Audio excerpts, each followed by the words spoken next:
খালেদ মহিউদ্দিন, ছাত্র জনতার অভ্যুত্থানে আওয়ামী লীগের পতনের 1 বছর পার হতে চললো। 1 বছরের মধ্যে কোনো দলীয় সরকার নেই, কিন্তু দলগুলির পারস্পরিক একজন আরেকজনকে কাদা ছড়াছড়ি, কখনো গুলি ছড়াছড়ি, কখনো মানে হত্যা, কখনো হুমকি, তার কোনোটাই আসলে কমছে না। পরস্পরের দিকে প্রধান শত্রুতে পরিণত হয়েছে। এই শত্রুতার ফলে লাভবান হচ্ছে কারা, এই শত্রুতা দিয়ে অর্জন করা হচ্ছে কি, এসব নিয়ে কথা বলার জন্য আজ আমাদের সঙ্গে রয়েছেন যুক্তরাষ্ট্রে বাংলাদেশ দূতাবাসের প্রেস মিনিস্টার জনাব গোলাম মুর্তজা। জনাব গোলাম মুর্তজা, আপনাকে আমাদের অনুষ্ঠানে স্বাগত জানাই। আপনি আমাদেরকে সময় দিয়েছেন, ওয়াশিংটন ডিসি থেকে আমাদের সঙ্গে যুক্ত হয়েছে, সেজন্য আপনাকে অনেক ধন্যবাদ।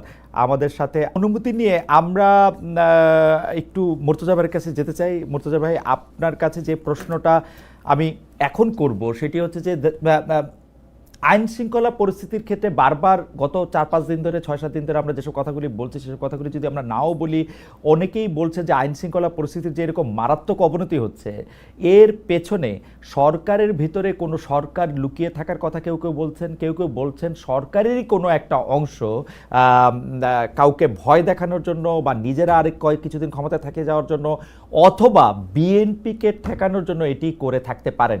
অনেকে ইঙ্গিতটা করছেন এরকমও যে বর্তমান তিনি সেনাপ্রধান আছেন, সেই সেনাপ্রধান যেহেতু সরকার প্রধানকে ব্যর্থ দেখতে চান, তাই তিনি এসবের ক্ষেত্রে পরোক্ষ বা প্রত্যক্ষ ইন্ধন দিয়ে থাকতে পারেন। এ ব্যাপারে আপনার একটু বিশ্লেষণ আমি একটু শুনতে চাই। যে যে অভিযোগগুলোর কথা বা যে প্রসঙ্গগুলোর কথা আপনি সামনে আনলেন, এটা জনমনে এই আলোচনাটা আছে। আমি যদি বলি যে না এগুলো ঠিক না, তাহলে এটা হবে না। হয়তো ঠিক না, কিন্তু জনমনে এই আলোচনাটা আছে। এই আলোচনাটা থাকার ফলে আছে কেন? এই আলোচনাটা থাকে বা এই রকমের আলোচনা থাকে মূলত একটি কারণে থাকে। সেটি হচ্ছে দেশের মানুষ সবসময় আইন শৃঙ্খলায় একটা মোটামুটি একটা স্বাভাবিক অবস্থা দেখতে চায় না। তো 5 আগস্টের পর থেকে, তার আগের অরাজকতার অংশ বাদ দিয়ে 5 আগস্টের পর থেকে প্রায় 1 বছর হতে চললো, এই সময়ে আইন শৃঙ্খলা পরিস্থিতি দেশের মানুষের প্রত্যাশা অনুযায়ী উন্নতি হয়নি। কোনো কোনো ক্ষেত্রে প্রত্যাশা এত বড়ভাবে ধাক্কা খেয়েছে যে যে কোনো মানুষ, ধরেন 5 আগস্টের আন্দোলনের সবচেয়ে বড় সমর্থক যে মানুষটা ছিল, সেই মানুষটাও হোঁচট খেয়েছে। এটা একটা বাস্তবতা।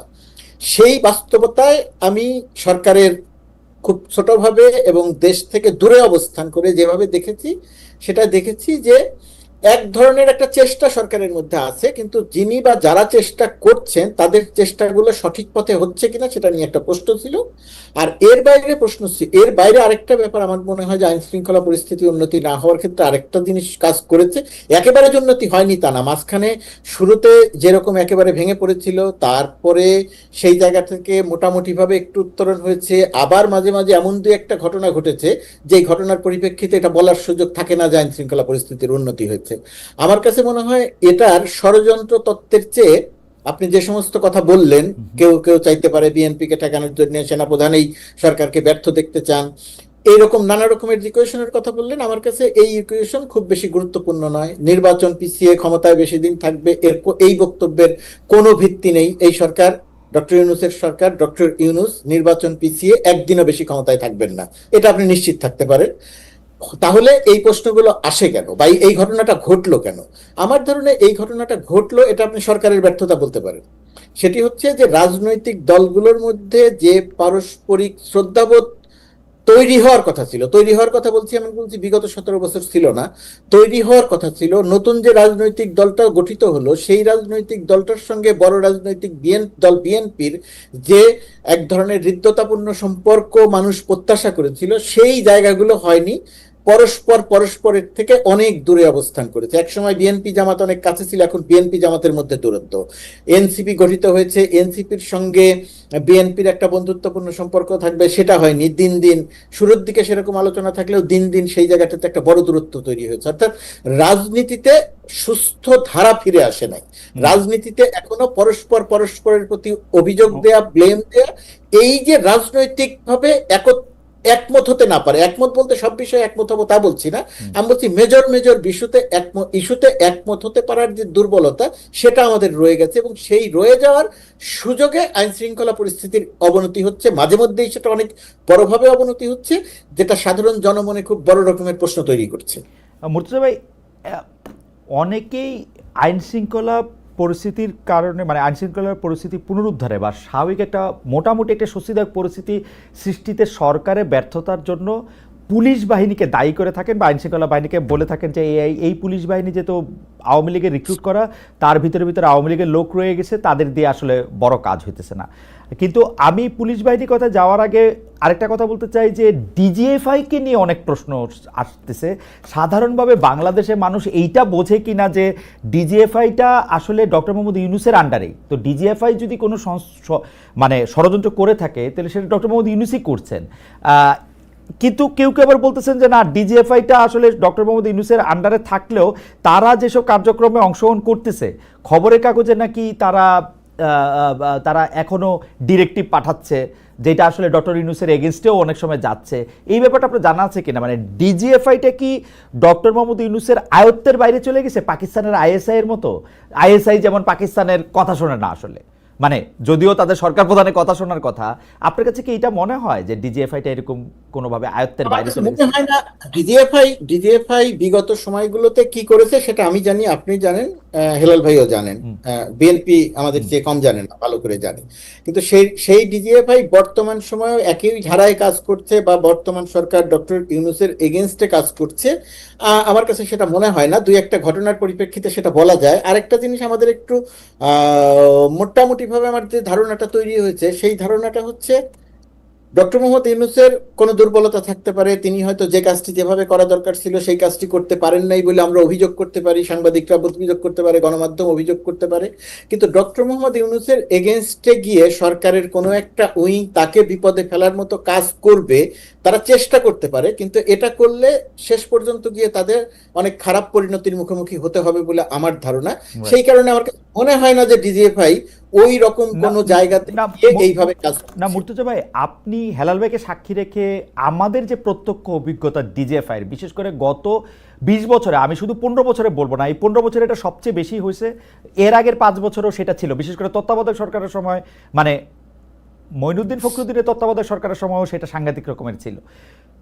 সরকার প্রধান ডিজিএফআইকে ব্যবহার করে তার কায়েমি স্বার্থ বলি, পলিটিক্যাল উইল বলি, এমনকি চুরি ডাকাতি গুন্ডামি বদমাইশিগুলিও ডিজিএফআইকে দিয়েই করছে। এখন ডক্টর মোহাম্মদ ইউনূস যখন ডিজিএফআইকে এই কাজে ব্যবহার করতেছেন না, যদি আমরা ধরে নেই, তাইলে কি ডিজিএফআই মনে মনে বিদ্রোহ করে এবং তার দুর্বলতার সুযোগ দিয়ে তারা অন্যটা করতেছে কিনা, আপনার এরকম লক্ষণে মনে হয় কিনা?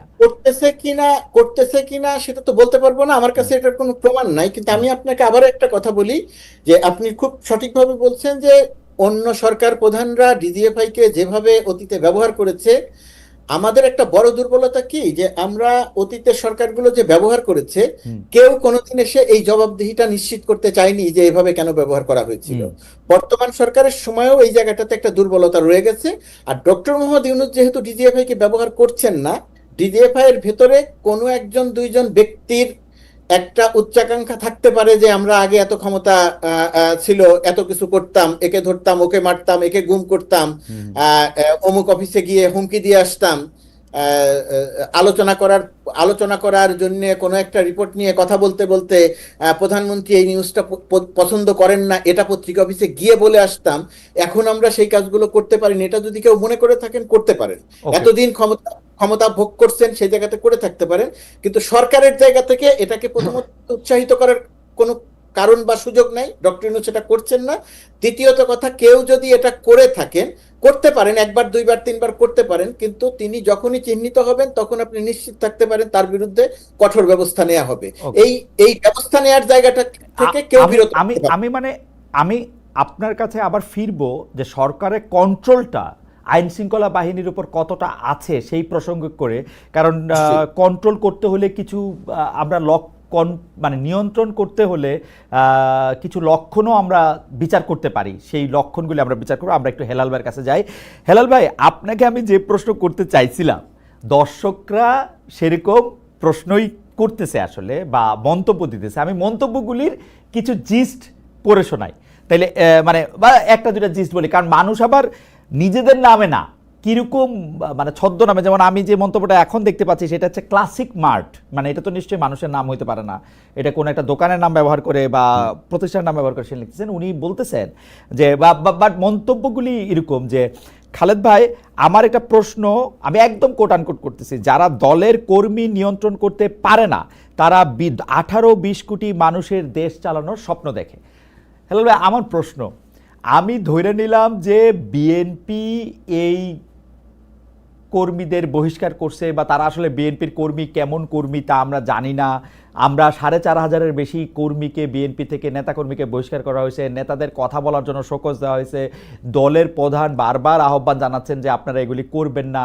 কিন্তু আমি এই পুরা কাজটাকে দেখতেছি হচ্ছে অরণ্যের রোদন। নেতার কাজ, নেতার কথা, নেতার আহ্বান কর্মীরা শুনতেছেন না। এখন আপনি বলতে পারেন যে 18 কোটি দেশের লোকে 4,500 কি এমন নাম্বার, বিএনপি 5 কোটি 7 কোটি লোকের মেম্বার, তার কি এরকম নাম্বার? না হেলাল ভাই, ঘটনা এটা না। সত্যি সত্যি আপনি আমার উপরে আস্থা রাখতে পারেন। আপনি এই অনুষ্ঠানে আসবেন জেনে গত 2-3 দিনে বাংলাদেশের অন্তত 30টা জেলার বিভিন্ন মানুষের সাথে আমি কথা বলছি। সব মানে আমি যাদের সাথে কথা বলছি তাদের বেশিরভাগের অভিযোগ হচ্ছে চাঁদাবাজি করতেছে বিএনপি, থানা উপজেলা দখলে নিছে বিএনপি, ইউএনও অফিসে ঢুকা যায় না হচ্ছে বিএনপির লোকদের জন্য। হেলাল ভাই, আমার অজ্ঞতা ক্ষমা করবেন, কিন্তু এইটাই এখনকার পরিস্থিতি। আপনি যদি আমাদের একটা ব্যাখ্যা করতেন। আমি এখন বলতে চাই যে আসলে ক্ষমতায় ডক্টর মোহাম্মদ ইউনূস বৈশা নাই, ক্ষমতা এখন অলরেডি বিএনপির কাছে, যেটাকে পাওয়ার আমি বলি, সেইটা হেলাল ভাই যদি একটু বলতেন। ধন্যবাদ আপনাকে। বিএনপি যদি নির্বাচিত হয়ে ক্ষমতায় আসতো তাহলে হয়তো বাংলাদেশ উপকৃত হতো, আমরা সবাই উপকৃত হতাম। যেহেতু এখনো নির্বাচন হয়নি, সুতরাং বিএনপি ক্ষমতায়, এই কথাটা ওইভাবে বলা যাবে না। এখন বক্তব্য হলো যে বিএনপি, আপনি জানেন যে এটা কোনো ক্যাডার ভিত্তিক সংগঠন না, এটা একটা মাল্টি ক্লাস অর্গানাইজেশন।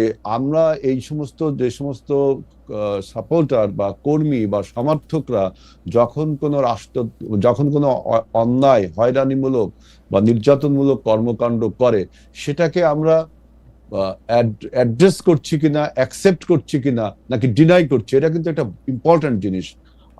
আমরা সেটাকে অ্যাকসেপ্ট করছি, আমরা ডিনাই করছি না, এবং আমরা যে আমাদের যে ক্ষমতা, সেই ক্ষমতা নিয়ে আমরা তাদের উপরে একটা ব্যবস্থা নিচ্ছি। আমার এখানে একটা বক্তব্য যে এই যে আন্দোলনী যে কর্মীগুলো আপনি বলছেন, এই আন্দোলনী কর্মীদেরকে আবারও পুলিশে গ্রেফতার করার জন্য আমরা অনুরোধ করছি।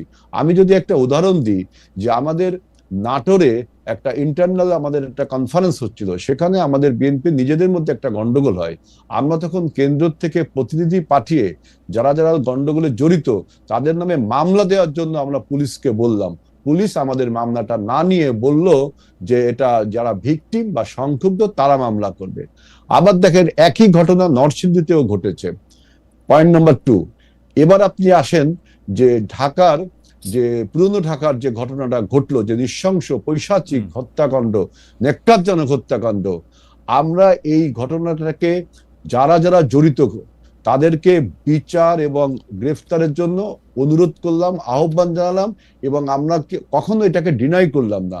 আমার কাছে কোশ্চেন হলো যে ভিডিওতে আপনি দেখলেন যে বড় পাথরটি এনে প্রাণঘাতী আঘাতটা করা হলো এই ছেলেটাকে, সেই ব্যক্তিটাকে কিন্তু এখনো আইডেন্টিফাই করা গেল না, সেই ব্যক্তিকে ধরা ছোঁয়ার বাইরে রয়ে গেল, এবং তার নামে মামলাও হয়নি। পরিবার থেকে বলছে যে কেন তার নামে মামলা হচ্ছে না, মানে যে প্রাণঘাতী আঘাতটা করলো। এটা দিয়ে হেলাল ভাই, আমি এই বয়ানটা আমি বুঝাতে চাচ্ছি, আমি নেগেটিভটা 3-4 দিন ধরে বিএনপির লোকদের কাছে শুনতেছি, তারা আইডেন্টিফাই করা যায় নাই দেখে কি বুঝা গেল?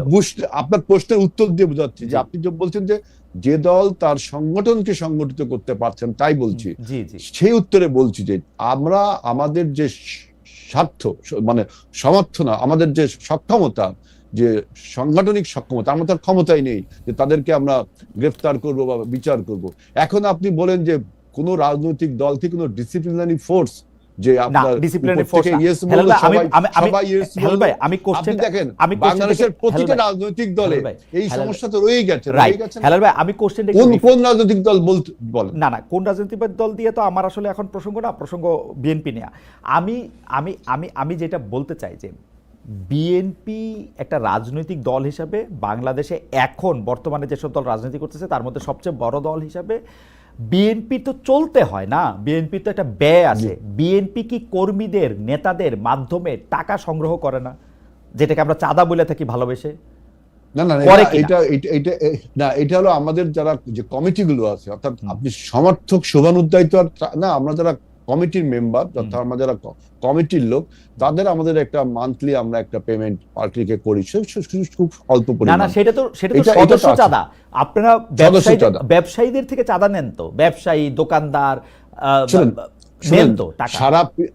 আমি একটা কথা বলি, সারা পৃথিবীতে রাজনৈতিক দলগুলো যেভাবে তাদের ফান্ড ক্রিয়েট করে, বিএনপি নিশ্চয়ই তার বাইরে না, তার বাইরে করে, তার বাইরে করে হেলাল ভাই। না, হেলাল ভাই আমি উদাহরণ দেই, হেলাল ভাই আমি উদাহরণ দেই। আপনি আমি যেই দেশে বলেন, আসি, বা জি। মুর্তজা ভাই যে দেশে আছেন সেই দেশে পার্টি ফান্ডে আপনার টাকা দিতে হলে সেটাতে রসিদ দেওয়া হয়, সেটা ওয়েবসাইটে ঘোষণা করতে হয়, সেটা ইনকাম ট্যাক্সেও ঘোষণা করতে হয়, পার্টি ফান্ডে আমি এত টাকা দিলাম। না, আর আপনি যখন বিএনপিও কি প্রেসিডেন্ট তাই? ইলেকশন হয়, বিএনপি কি তাই? না আপনি যখন, না দেখেন, আপনি যখন প্রেসিডেন্ট ইলেকশন হয় আমেরিকার, হ্যাঁ। তার আগে যখন যে প্রাইমারি যে আপনার হ্যাঁ, জনসভাগুলো হ্যাঁ, হয়, সেখানে হ্যাঁ। যে ফান্ডটা কালেক্ট একদম হয়, স্বচ্ছ, সেখানে একদম আপনি স্বচ্ছ, বলছেন যে একদম রিসিপ্ট স্বচ্ছ, দেওয়া হয়। একদম স্বচ্ছ, প্রতিটা পয়সা বাংলাদেশ হিসাব আছে। কিন্তু, হ্যাঁ, বাংলাদেশ কিন্তু এই কালচারে যাবে, এটা আমরা বিএনপি বিশ্বাস করে, এবং এই কালচারে যাবে বিধায় তো আমরা হেলাল ভাই, নতুন হেলাল ভাই আপনি বাংলাদেশের আমাকে স্বপ্ন আপনি আমাকে দেখছি। হেলাল ভাই আপনি আমাকে ভুল বুঝেন না। এটা হচ্ছে যে খালি প্রশ্ন করি তো সেজন্য ভুল বোঝার জায়গা আছে, কিন্তু বাংলাদেশ ওই জায়গায় যাবে এটা আমি মানি। আমি বিএনপি কে সিঙ্গেল আউট করতেছি না, আমি শুধু প্রশ্ন করতেছি যে বিএনপি তার কর্মী নেতাদের মাধ্যমে মানুষের কাছ থেকে চাঁদা আদায় করে কিনা। আমরা বললাম তো, আমাদের যে সদস্য চাঁদা, এর বাইরে আমার চাঁদা আদায় করতে হবে কেন, আপনি তাই বলেন। আমাদের মনে করেন আমি আমাদের তো দলে বিএনপি যদি চালাই কোনো না, আমি কেমনে বলবো চাঁদা আদায় করতে হবে কিনা? চাঁদা আ- নেয় কিনা সেটা বলেন। না, আপনি বলেন না নেয় না, ইটস ফাইন ফর মি। না শোনেন, নেই না বা না নেই, এই প্রশ্নের উত্তরটা এইভাবেই দিতে হবে যে সারা পৃথিবীতে রাজনৈতিক দলগুলো যে স্বচ্ছতার মাধ্যমে চাঁদা বা আপনি সদস্য চাঁদা বা ডোনেশন বলেন, যেভাবে নেই, বিএনপি তার ব্যতিক্রম কিছু না। আপনি যদি বলতে পারেন কাউকে হুমকি দিয়ে চাঁদা নিয়েছে কিনা, যেটা বাংলাদেশে বিভিন্ন রাজনৈতিক দল যেমন হুমকি দেয়, যেটা চাঁদাটা না দিলে তোমাকে মামলায় ফাঁসিয়ে দেব, চাঁদাটা না নিলে তোমার জমি দখল করব, এই কাজ বিএনপি করে কিনা এইটা আপনি দেখেন। রাইট। এখন আমার দলে অনেক নেতা আছে, তারা বড় বড় ব্যবসায়ী। এখন সে মনে করে আমি যদি আজকে অনেক টাকার মালিক হই বৈধভাবে, আমি পার্টিকে কিছু টাকা হেল্প ডোনেট করতেই পারি, করতে পারি না? আবার আমি যদি পার্টির বাইরের কোনো লোককে যদি হুমকি দিয়ে টাকা নিই, তখন আপনি বলতে পারেন যে হ্যাঁ, আপনি তাকে হুমকি। বিএনপি একটা স্বচ্ছ রাজনীতির কথাই, কিন্তু আমরা আমাদের এই 31 দফা যদি আপনি ভালোভাবে বিটুইন দ্য লাইন্স পড়েন, আমরা কিন্তু বলেছি যে স্বচ্ছ প্রক্রিয়ার মধ্যে রাজনৈতিক স্বচ্ছতা আনতে হবে। ভাই এইখানে গল্পটা আমি এইখানে কি একটু আপনাকে জানতে চাইতে পারি যে ধরেন পার্টি যারা বিএনপি করে, ধরেন ঘোষণা দেয়া যায় বিএনপি সদস্য বা বিএনপি শুভাকাঙ্ক্ষী, তারা বাইরে, যেমন ধরেন আমরা কয়েকদিন আগে দেখলাম যে কেউ একজন ওয়ালটনের কাছ থেকে চাঁদা চাইতেছে বা কেউ একজন কারো কাছ থেকে ফোন নাম্বার নিচ্ছে, আপনার এরকম ব্যবস্থা বিএনপিতে নাই? আমি আপনাদের, খালিদ ভাই আমাকে একটু বলেন, দেখেন আমার এই তত্ত্ব দিচ্ছি, আমি একটা থিওরি, কিভাবে নেবেন যাবে না। চাঁদাবাজি বা সন্ত্রাসী is a case of individuals, it is not a case of political decision. এখন কেউ ওয়ালটনের কাছে চাঁদা চাইলো, সে তার নিজস্ব চাঁদাটা চাইলো, সে যখন বিপদে পড়ে তখন সে পার্টির নামটা ইউজ করে, তখন পার্টি সেটাকে স্বীকার করছে কিনা বা পার্টি ব্যবস্থা নিচ্ছে কিনা, এইটা আপনি দেখবেন। এই জন্য আমি বলছি চাঁদাবাজি is a case of individual, এটা কোনো পলিটিক্যাল ডিসিশনে হয় না। এই এখন কোন একজন নেতা, এখন আমি যদি ওয়ালটনের কাছে চাঁদাবাজি করি, ওয়ালটন ন্যাচারালি বলবে যে হেলাল বিএনপি করে, বিএনপি চাঁদাবাজি করছে। বিএনপি কি আমাকে বলছে ওয়ালটনের কাছে টাকা চাইতে? বিএনপি যদি বলে হ্যাঁ হেলালকে আমি বলেছি বা হেলালকে আমি সার্টিফাই করছি, তখন আপনি এটা পার্টির চাঁদাবাজি বলতে পারেন। অর্থাৎ চাঁদাবাজি যে কেস অফ ইন্ডিভিজুয়াল, এটা কোনো পলিটিক্যাল ডিসিশন হয় না। আপনি কথা আমরা দুইটা জিনিস একদম স্পষ্ট বুঝতে পারলাম। এক হচ্ছে যে চাঁদাবাজিটা হচ্ছে যে একটা ইন্ডিভিজুয়াল কেস, পার্টির পক্ষ থেকে বিএনপির পক্ষ থেকে এরকম হুমকি দিয়ে চাঁদার কোনো রকম কোনো ঘটনা নাই। দুই, আমরা যেটা বুঝতে পারলাম যে সেটা হলো যে বিএনপিতে যারা শুভানুধ্যায়ী আছে, যারা বিএনপি সমর্থক আছে, তারা বিভিন্ন সময় বিভিন্ন টাকা ডোনেশন দিতে পারে, সেটা দিয়েও থাকে। আপনারা কি কখনো, হেলাল একটু ছোট করে বলবে, আপনাকে কখনো ভাবছেন যে এই ব্যাপারটা একটু স্বচ্ছ করে তুলবেন? কেন আমি এই কথা বলতেছি যে আমরা কিন্তু দেখতে পাচ্ছি যে বাংলাদেশের যত পলিটিক্যাল শো অফ, ইভেন উনি যদি বাংলাদেশের সর্বোচ্চ বড়লোক হয়ে থাকেন, মানে উনার যদি দাদা বা নানার জমিদারিও থাকে, উনি এটা জমিদারি থেকে টাকাটা ব্যয় করেন না আসলে। মানে এরকম জমিদারি থেকে ব্যয় করছেন, রাজনীতির জন্য ট্রাক বা বাস বা গাড়ি ভাড়া করছেন বাবার টাকা থেকে, এটা আমরা অনেক বেশি দেখি না। এইটা আপনারা কি মানে কেন্দ্রীয়ভাবে এনশিওর করতে পারেন যে এটা আসলে চাঁদার মাধ্যমে জোগাড় করা হয় নাই বা কোনো না কোনো সুবিধা দিয়ে এটা জোগাড় করা হয়? শুনেন, এখানে তো আপনি শাক দিয়ে মাছ ঢাকতে পারবেন না। বাংলাদেশের সোসাইটি, বাংলাদেশের রাষ্ট্র ব্যবস্থা, বাংলাদেশের ইকোনমিক কালচার, আমাদের এই সবকিছু বিবেচনা রাখতে হবে। আপনি রাতারাতি সবকিছু বদলাতে পারবেন না, এগুলো বদলাতে হবে। বিধায় আমরা বলেছি একটা নতুন বাংলাদেশের স্বপ্ন আমরা দেখি। আপনি সোসাইটির যে স্ট্রাকচার, সোসাইটির যে কালচারাল রিলেশন, এটা আপনাকে মাথায় রাখতে হবে। আপনি যে দেশে বাস করেন সে দেশের ইকোনমিক যে ট্রান্সপারেন্সি, আপনার দেশে সবসময় ইকোনমিক ট্রান্সপারেন্সি আছে তা না, কিন্তু সেখানেও আপনার অস্বচ্ছতা আছে। আমাদের দেশে এই অস্বচ্ছতার পরিমাণটা বেশি। টোটাল সমাজ ব্যবস্থাকে বাদ দিয়ে আপনি রাতারাতি কোনো কিছু করতে গেলে সেটা তো জুলুম হবে এক ধরনের। আমি সেজন্য বলছি আমাদের ইকোনমিক যে কালচার, আমাদের সোসাইটির যে কালচার, মানুষের যে কালচার, নৈতিকতার যে কালচার, আমাদের এইগুলোকে পরিবর্তন করতে হবে। আপনি অযথা যদি একটা দলকে বলেন, এই দোষ শুধু দলের না, সরকারের, রাষ্ট্রের, বিভিন্ন গোষ্ঠী, বিভিন্ন পরিবারেরও আছে এরকম, তাই না? একজন বিখ্যাত ব্যক্তি যখন তার মেয়ের বিয়ে দেয়, দেখা যাচ্ছে সে অত 10 লাখ টাকার মালিক খরচ করছে 20 লাখ টাকা। টাকাটা কোত্থেকে আসলো? এই যে জবাবদিহিতা, এই জায়গাটা যদি আপনি নিশ্চিত করতে পারেন, অর্থাৎ আমাদের নিশ্চিত করতে পারেন, তখন আপনি বলতে পারবেন। আমার মনে হয় যে আপনি একদম সমস্যার গোড়ায় হাত দিয়েছেন। আমরা ব্যক্তি বা পরিবার বা সমাজ পর্যায়েও এগুলি জিনিস অ্যালাউ করি বা আশা করি বা অন্যকে বাধ্য করি বলে এটা আসলে পলিটিক্যাল পার্টির মধ্যে এটা অনুবাদ হয়। এটা আপনি ঠিকই বলছেন, আমি আপনার সাথে একমত হেলাল ভাই।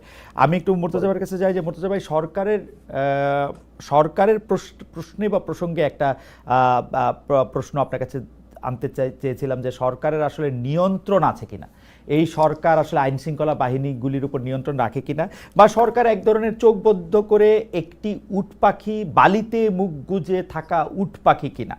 সমস্যা হয়, এবং যেটাকে আমি আসলে আমার আপনার দুজনেরই অনেক দিনের পরিচিত সাংবাদিক, বিখ্যাত দেশ বরেণ্য সাংবাদিক, এখন সরকারের মুখপাত্র বা আমরা যদি বলি যে প্রেস সেক্রেটারি, উনার কথাবার্তা বললেও আমরা অর্ধেক বুঝি না যে এটা মব না এটা প্রেশার গ্রুপ। আমরা এনসিপির লোকজনের কথাবার্তা শুনেও আমরা অর্ধেক বুঝি না।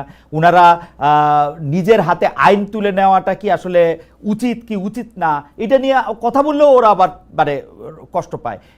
এইটাকে আপনারা আসলে কীভাবে দেখেন? মানে ঘটনা হলো খুন হইতেছে প্রকাশ্য দিবালোকে, ম্যাজিস্ট্রেসি পাওয়ার দিয়ে আর্মি সামনে আসে, সরকারের একজন খুবই যোগ্য স্বরাষ্ট্র উপদেষ্টা রয়েছেন, কিন্তু আসলে কোথাও কোনো কিছু কাজ করতেছে বা বইলা মনে হইতেছে না। এটাকে আপনি কিভাবে দেখেন? দেখেন, কিভাবে দেখার কিছু নাই আসলে। সাধারণ মানুষ যে চোখে দেখে, আপনি যে চোখে দেখেন, হেলাল ভাই যে চোখে দেখেন, ওই একটা চাঁদাবাজি বা একটা হত্যাকাণ্ড বা একটা অপকর্মের সঙ্গে বিএনপির কোনো একজন নেতা যখন বা কর্মী যখন জড়িত থাকেন, তখন হেলাল ভাই বা হেলাল ভাইয়ের উপরের নেতারা যেভাবে দেখেন, সাধারণ মানুষও সেভাবেই দেখেন। সুতরাং এইটাকে লুকানোর কিছু নাই। বালিতে মুখ লুকিয়ে আমি বলতে পারবো না যে সবকিছু ঠিক আছে, 1 নম্বর। 2 নম্বর হচ্ছে, আমি যে জায়গাটা বুঝি সরকারের আন্তরিকতার জায়গাটা নিয়ে, আমি মনে করি যে সরকারের একটা আন্তরিকতাটা আছে, কিন্তু সরকার যে জায়গাগুলোতে এখনো পর্যন্ত, আপনার প্রথম প্রশ্ন যে কন্ট্রোল এস্টাবলিশ করতে পারে নাই, সেটা তার অন্যতম একটা গুরুত্বপূর্ণ জায়গা হচ্ছে আইন শৃঙ্খলা পরিস্থিতি। সেই আইন শৃঙ্খলা পরিস্থিতি কন্ট্রোল করতে না পারার ক্ষেত্রে একটা প্রধানতম কারণ, সেনাবাহিনী ম্যাজিস্ট্রেসি ক্ষমতা নিয়ে রাস্তায় থাকলেও এই মূল কাজটা যেহেতু পুলিশ করে বা পুলিশকে করতে হয়, তো পুলিশকে এখনো পর্যন্ত পুরোপুরিভাবে অ্যাক্টিভ করা যায় নাই। না করতে যাওয়ার কিছু লজিক্যাল কারণ আছে।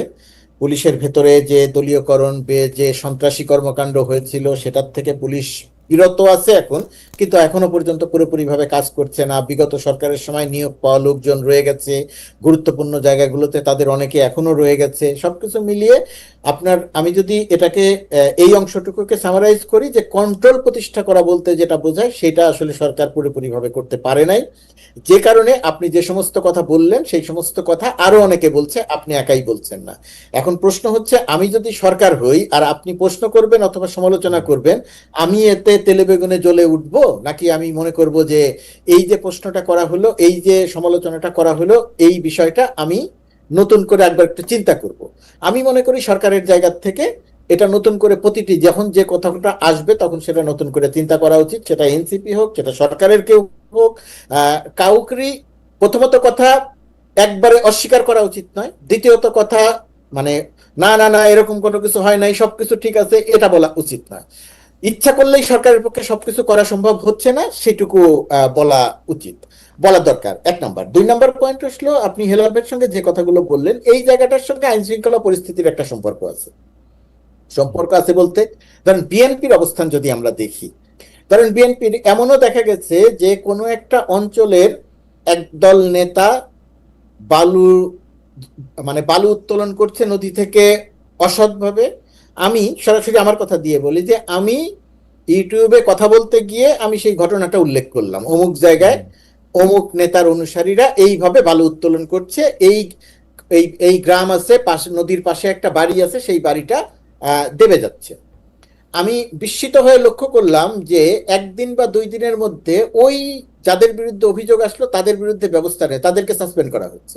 এখানে আবার সমস্যা আছে, এক পক্ষ সাসপেন্ড করতে চাইছেন, যিনি উপর থেকে সাসপেন্ড করেছেন তার পেছনে আবার তার কাছে গিয়ে আবার আরেক পক্ষ তদবির করছে যে না উনি তো আমার লোক, আমাদের লোক, এত বছর ত্যাগ স্বীকার করেছেন, সাসপেন্ড করা ঠিক হবে না, কিন্তু তারপরেও শেষ পর্যন্ত গিয়ে তাদেরকে ব্যবস্থা নেওয়া হয়েছে। এখন এটাকেই বিএনপি বলছে, যেটা হেলাল ভাইও যে কথাটা বললেন, যে যখন যার বিরুদ্ধে অভিযোগ আসছে আমরা তো তার বিরুদ্ধে ব্যবস্থা নিচ্ছি। এটা হয় কি যে মানুষ তো একটার সঙ্গে আরেকটা মেলায়, আপনি যতই যতই বলবেন যে না আমরা সেটা মেলাতে চাই না। ধরেন আমি শেষ করি খালেদ, যে ছাত্রলীগের যখন একজন একটা অপকর্ম করতো, ছাত্রলীগের পক্ষ থেকে কিন্তু একটা ব্যবস্থা নেওয়া হতো, কি যে তাকে বহিষ্কার করা হচ্ছে। মানুষ হয় কি এখন বিএনপির এই বহিষ্কার করার সঙ্গে ওই ঘটনাটাকে মিলিয়ে ফেলছে, যে ছাত্রলীগও বহিষ্কার করতো, আপনারাও বহিষ্কার করছেন, কিন্তু ঘটনা তো বন্ধ হচ্ছে না, চাঁদাবাজি তো চলছে, দখল তো চলছে। এখন প্রশ্ন হচ্ছে চাঁদাবাজি বা দখল চলছে কিনা। আমার প্রথমত কথা এটা স্বীকার করতে হবে যেটা চলছে, তাহলে সরকার বন্ধ করছে না কেন? সরকার পারছে না পুরোপুরি ভাবে, সরকার এই জায়গাটাতে আপনি সরকারকে দায় দিতে পারবেন। আর বিএনপি যে জায়গাটায় বলে যে তাহলে আমরা আর কি করবো, আমরা তো সরকার না, আমার কাছে যে জায়গাটা মনে হয়, যদি আইন শৃঙ্খলা পরিস্থিতি নিয়ন্ত্রণ করতে হয়, বর্তমান সরকার ব্যবস্থায়, ইন্টারিম সরকার ব্যবস্থায়, ডক্টর ইউনূসের সরকার ব্যবস্থায় প্রধান রাজনৈতিক দলগুলোর মধ্যে এক ধরনের একটা সম্মতি আসতে হবে। বিএনপি যেটা করছে যে মাঠ পর্যায়ে যে লোকটা গিয়ে চাঁদাবাজি করছে তার বিরুদ্ধে অভিযোগ আসলে তাকে বহিষ্কার করছে, কিন্তু ওই লোকটার নেতাকে ওই চাঁদার ভাগ অন্য কোন কোন নেতা পায়, সব নেতা নেয় আমি সেটা বলছি না, সব নেতা খারাপ আমি সেটা বলছি না, কোন কোন নেতা ওই চাঁদার ভাগ পায়। তো বিএনপি আমার ধারণা ব্যবস্থা নেয়ার ক্ষেত্রে তারা সরকারের উপরে নির্ভর করছে, বা বলছে সরকার তাদেরকে কেন গ্রেপ্তার করলো না, কিন্তু ওই নেতার যে কর্মী বাহিনী আছে বা মাস্তান বাহিনী আছে বা চাঁদাবাজ বাহিনী আছে সেটাকে নিয়ন্ত্রণ করছে না।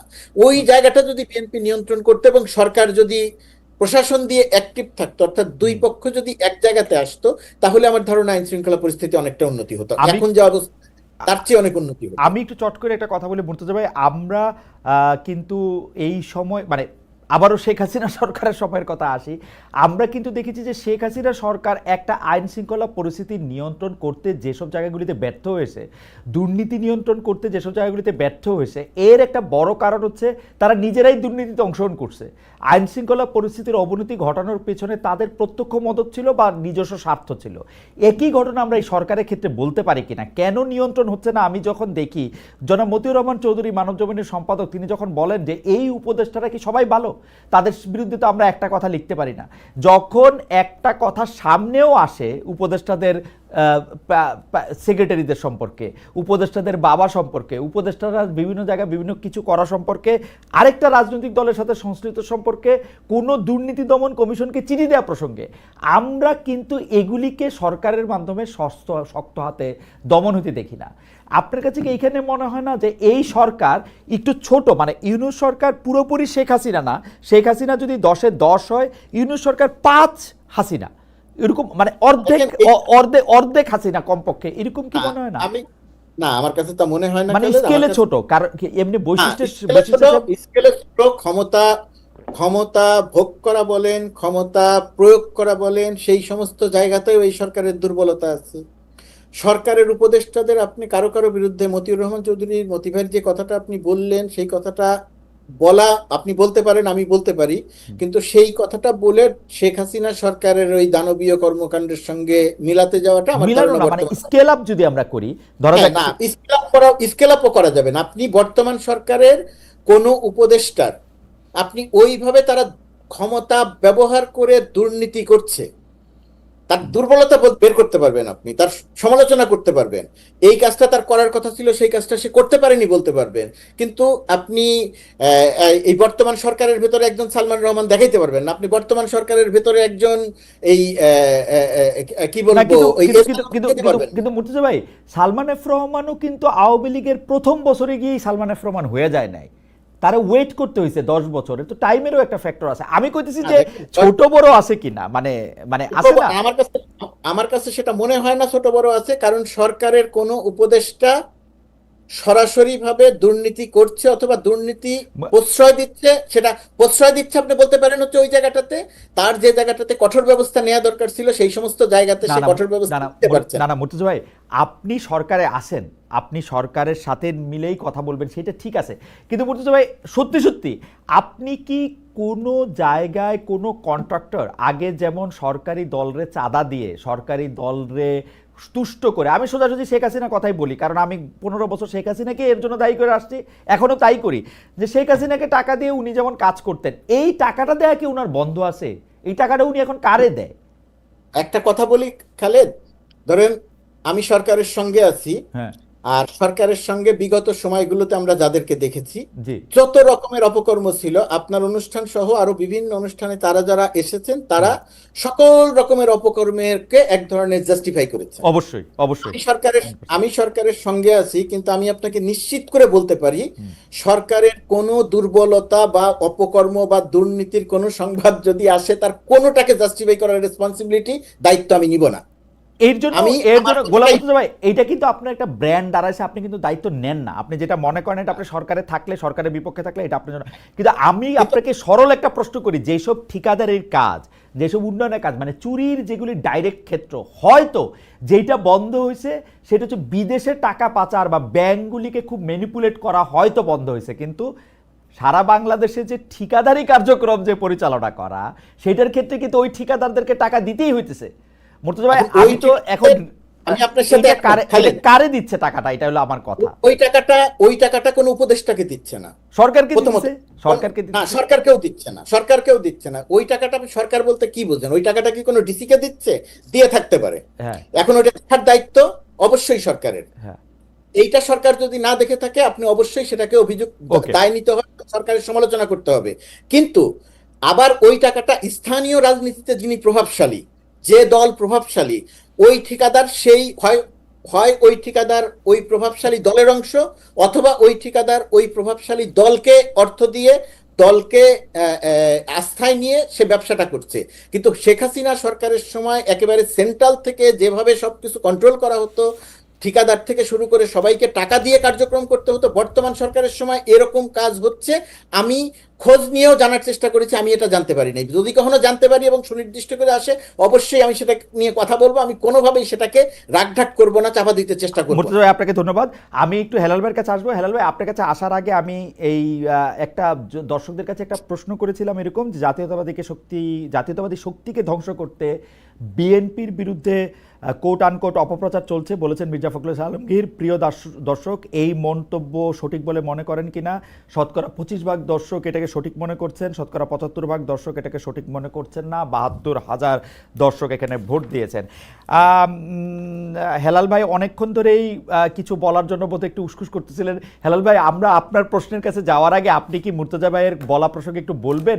সারা দেশের উন্নয়ন কার্যক্রমে আমরা যেমন বিগত সরকারগুলির আমলেও আসলে কার্যক্রমের সাথে টাকা পয়সার একটা যে দুর্নীতি সংশ্লিষ্টতা দেখতাম, এখন সেটি বন্ধ হয়নি, সেটি আমার কাছে তথ্য, কিন্তু আমার কাছে যে তথ্যটি নাই যে সেটি আসলে কে নিতেছে, আপনি কি আমাদের 1 মিনিট বলবেন কিনা, বা আমার তথ্যটি আমি 1 মিনিট শুধু এইটা বলতে চাচ্ছি। দেখেন, আমাদের এই যে তর্ক বিতর্কের ফলে সেই পরাজিত মাফিয়ার প্রাসঙ্গিকতা কিন্তু চলে আসলো। আপনি এখন পরাজিত মাফিয়াকে বেঞ্চমার্ক মনে করছেন যে তার তুলনায় কে ভালো কে খারাপ। তার মানে আমাদের এই তর্ক বিতর্কের ফলে যে আমার এটা হচ্ছে স্কেল, শেখ হাসিনা শাসন হচ্ছে আমাদের স্কেল। এটা স্কেল বলতে কি আপনি বেঞ্চমার্ক বোঝাচ্ছেন যে এটা স্ট্যান্ডার্ড মাপ? না, ছাত্র স্ট্যান্ডার্ড নাকি না, বড়? মানে হচ্ছে যে আমার সুতরাং বিবেচনায় আমি গত বলতে 15 চাচ্ছি, বছর- আমি বলতে চাচ্ছি যে হ্যাঁ। এই যে আমাদের তর্ক বিতর্ক গুলো হচ্ছে, আমরা সবাই 24-এর গণ অভ্যুত্থানে অংশগ্রহণ করেছি মাফিয়ার পরাজয় করবার জন্য। সেই মাফিয়ার প্রসঙ্গ যখন চলে আসে তখন বুঝতে হবে যে আমাদের 24-এর গণ অভ্যুত্থান কি আপনার আবারও পরাজিত হতে যাচ্ছে।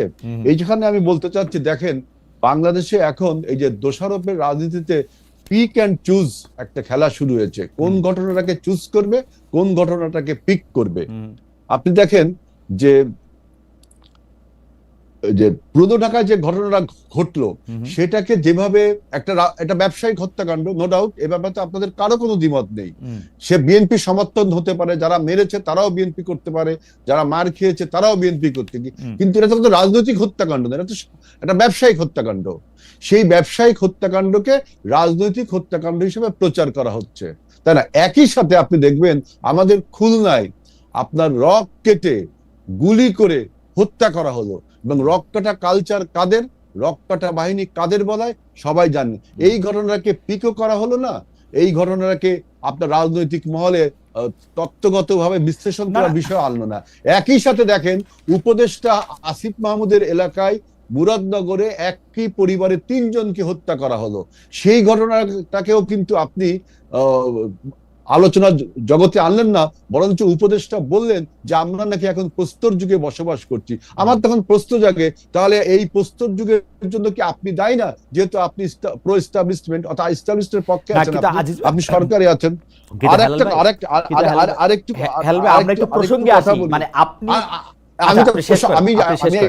আরেকটু বলি, দেখেন যে চুজ অ্যান্ড পিক এই জন্য বললাম, আপনি যদি এখন বলেন যে আইন শৃঙ্খলা রক্ষাকারী বাহিনীর কাজ করছে না, সরকার দুর্বল, আমি মনে করি যে এইগুলো সব ডেলিভারেটলি তারা সরকার দুর্বল, এবং ডেলিভারেটলি আপনার এই আইন শৃঙ্খলা পরিস্থিতি দুর্বল রাখা হচ্ছে। কারণ আপনি জানেন যে অ্যাডমিনিস্ট্রেশন, ল এনফোর্সিং এজেন্সিস, এইগুলো আপনার এই সমস্ত ঘটনা, বাংলাদেশকে যদি আনস্টেবল রাখা হয়, তাহলে লাভ কার? লাভ হলো মাফিয়া যারা পরাজিত হয়েছে 24-এ, এবং তাদের যে দোসররা আজকে বাংলাদেশের বিভিন্ন জায়গা ছড়িয়ে ছিটে আছে, তাদের লাভ যে বাংলাদেশ যদি আনস্টেবল থাকে, বাংলাদেশ যদি অস্থিতিশীল থাকে। আরেকটি লাভ আছে আমাদের পার্শ্ববর্তী রাষ্ট্র ভারতের, যারা চায় বাংলাদেশ তাদের ক্লায়েন্ট স্টেট হোক। তাহলে এই যে নেক্সাস, আপনার 24-এর পরাজিত শক্তির সাথে ভারতের যে নেক্সাস, এবং আজকে যারা একটা ব্যবসায়িক এবার আমার কথা আসে, তাদের এই গল্প আমি 70টা টকশোতে যারা বিএনপির আসে তাদেরই কাছ থেকে শুনি। বাংলাদেশ আনস্টেবল থাকলে নাকি মাফিয়া আওয়ামী লীগের লাভ, বাংলাদেশ আনস্টেবল থাকলে মাফিয়া। আপনি বলছেন, দেখেন আমার কথা শুনেন, বাংলাদেশ আনস্টেবল থাকলে মাফিয়া আওয়ামী লীগের লাভ, ইন্ডিয়ার লাভ, এই কথা যদি সত্য হয়ে থাকে, তারা এই লাভটা তো বিএনপির লোক গিয়া কইরা দিয়ে আসবে, বিএনপির লোক গিয়া মানুষকে হুমকি দিবে, বিএনপির লোক গিয়া যা না তা করতে থাকবে, তো সেইটা আওয়ামী লীগ বিএনপির করাবে। আমি যে কুইক অ্যান্ড চুজ বললাম যে এই ঘটনাগুলো বিএনপি অ্যাড্রেস করছে, কিন্তু অন্য যে রাজনৈতিক দল তাদের বিরুদ্ধে কি আপনার এই চাঁদাবাজি, আপনি চট্টগ্রামের আপনি কেন অন্য রাজনৈতিক দলের প্রসঙ্গ আসেন? একটা চাঁদাবাজির কথা ভিডিও ছাড়া হয়েছে, দেখেন এত বড় ঘটনা পুরান ঢাকাতে, আপনি যেটাকে বড় ঘটনা বললেন, এই পুরান ঢাকার এই ঘটনা পরপরই কিন্তু আবার আরেকটা ছাড়া হইলো, একজন মহিলাকে 10 লাখ টাকা 7 লাখ টাকা দিতেছে এনসিপির কেউ গিয়া, সেইটাকে দিয়ে সারা বাংলাদেশ কথা বলে না। যেটা আপনার পক্ষে যায়, যেটা আপনার পক্ষে যায়, আমি এখানে বলছি ল এনফোর্সিং এজেন্সিজ এবং অ্যাডমিনিস্ট্রেশন, তারা যে ডেলিভারেটলি এই জিনিসগুলো ইনডিফারেন্টলি দেখছে, অনীহার বা উদাসীন ভাবে দেখছে, কারণ কি? সেই কারণটা আপনি বলতে দেননি। কারণ হচ্ছে যে প্রশাসনের মধ্যে ঘাপটি মাইরা থাকা বিএনপির লোক, সেই জন্য। আমি তো সেটা বলিনি, আমি বলছি যে প্রশাসনের যে উদাসীনতা, কারণ এই প্রশাসনে সমস্ত জায়গা আপনার আওয়ামী লীগের লোক বসে আছে, বিএনপির লোক বসে আছে। হেলাল ভাই, আমি আপনাকে বলি, বাংলাদেশে কোন প্রশাসনে এখন আওয়ামী লীগের লোক নাই। না, স্বরাষ্ট্র উপদেষ্টা আওয়ামী লীগের লোক নাই এখন, কারণ স্কিম, মানে স্বরাষ্ট্র উপদেষ্টা খুদাবক্স, উপ উপদেষ্টা খুদাবক্স, খুবই অ্যান্টি আওয়ামী লীগ লোক, খুবই অ্যান্টি আওয়ামী লীগ। না, 111 এখানে আইনটি আওয়ামী লীগ আর প্রো আওয়ামী লীগ বলছি না, খুবই 111 অ্যান্টি আওয়ামী লীগের লোক সে।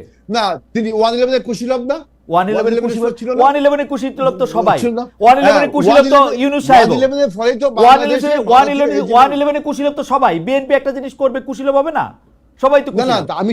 আমি সেটা আমাকে দেখেন, আপনি প্রশাসনের পুলিশের আইজি এবং পুলিশ কমিশনার, এইটা আপনি নিয়োগ দিয়েছেন চুক্তিভিত্তিক, হ্যাঁ। একটা ল এনফোর্সিং এজেন্সিতে চুক্তি ছাড়া লোক নিয়োগ দিলেন। চুক্তি ছাড়া লোক পাবেন কই? এখন কেন? গত 15 বছর তো সব কেন? আওয়ামী লীগের লোক, বাকিদের তো রিটায়ার না, না, করে দিছে। আপনি চুক্তি ছাড়া লোক পাবেন কই? না, তারপরেও আপনি রিক্রুট করতেন, আপনি আপনি আইজি এখন রিক্রুট করবেন, আপনি এখন আইজি কি মুর্তজা ভাইকে বানাবেন? মানে আরো লোক আছে না আপনার যারা তো ওএসডিতে ছিল, সেগুলি তো যে সমস্ত ভালো ভালো কর্মকর্তা, ভালো ভালো কর্মকর্তা। না, ভাই আপনি একটা জিনিস না, বোঝেন, আপনি একটা জিনিস বোঝেন চুক্তিভিত্তিক হেলাল ভাই, আমি একটা জিনিস বলি আপনাকে। এখন এডিশনাল আইজি লেভেলের লোক থেকে একটা আইজি লেভেলের লোক আপনি নিয়োগ দিতে হবে। এডিশনাল আইজি পর্যন্ত উনি পৌঁছাইছে? উনি কি আওয়ামী লীগের শেখ হাসিনার সরাসরি প্রশ্নে অংশগ্রহণ করেই না ওখানে পৌঁছাইছে? তার আগ নাইলে তো সে ওইখানে নাই। না, তো লোক চুক্তিভিত্তিক আনবে না, কেমনে আনবে? না, চুক্তিভিত্তিক নিয়োগ আপনার ল এনফোর্সিং এজেন্সিতে এটা মানানসই না, তাদের সাথে। এই জন্য তো দেখেন ঊর্ধ্বতন কর্মকর্তার সাথে ঊর্ধ্বতন কর্মকর্তা, আপনি দেখেন না যে ঊর্ধ্বতন কর্মকর্তার সাথে নিম্ন স্তরের কর্মকর্তারা যে মেলবন্ধন বা কেমিস্ট্রি, সেটা কিন্তু হচ্ছে না। বিধায় আজকে হেলাল ভাই, আমি আপনাকে আবার কথাটা বলি, তাহলে আপনি বুঝতে পারবেন। আমি শিওর যে দর্শকরা বুঝতে পারবেন। ঘটনা হইতেছে হচ্ছে শেখ হাসিনা যখন এই দেশ থেকে পালায় গেছে, তখন পুলিশ বাহিনীর অবস্থাটা কি? পুলিশের আইজি থেকে শুরু করে এডিশনাল আইজি, ডিআইজি, এমনকি এসপি লেভেল পর্যন্ত সব কয়টা লোক শেখ হাসিনার হ্যান্ডপিক করা, অলমোস্ট সব কয়টা লোক, 70 থেকে 80% লোক। আপনাকে তার বাইরে বাদ দিয়া একজন পুলিশের অধ্যক্ষ আনতে হবে, পুলিশের প্রধান আনতে হবে। তো সেইটা যদি আপনি আনেন, সেটা আপনি চুক্তিভিত্তিক ছাড়া কেমনে আনবেন ভাই? আপনি আমার বলেন না। না, আপনার নিম্ন স্তরের যে কর্মকর্তাগুলো ছিল তাদের প্রমোশন দিয়ে তো এখানে আনা যায়, তাই না? এটা পুলিশের আইনে এটা পুলিশে ভালো বলবে। আমি বলছি যে ঊর্ধ্বতন এই কর্মকর্তাগুলো জানে যদি বাংলাদেশ স্টেবল হয় তাহলে তারা যে অপরাধ করেছে তার একটা বিচার হবে।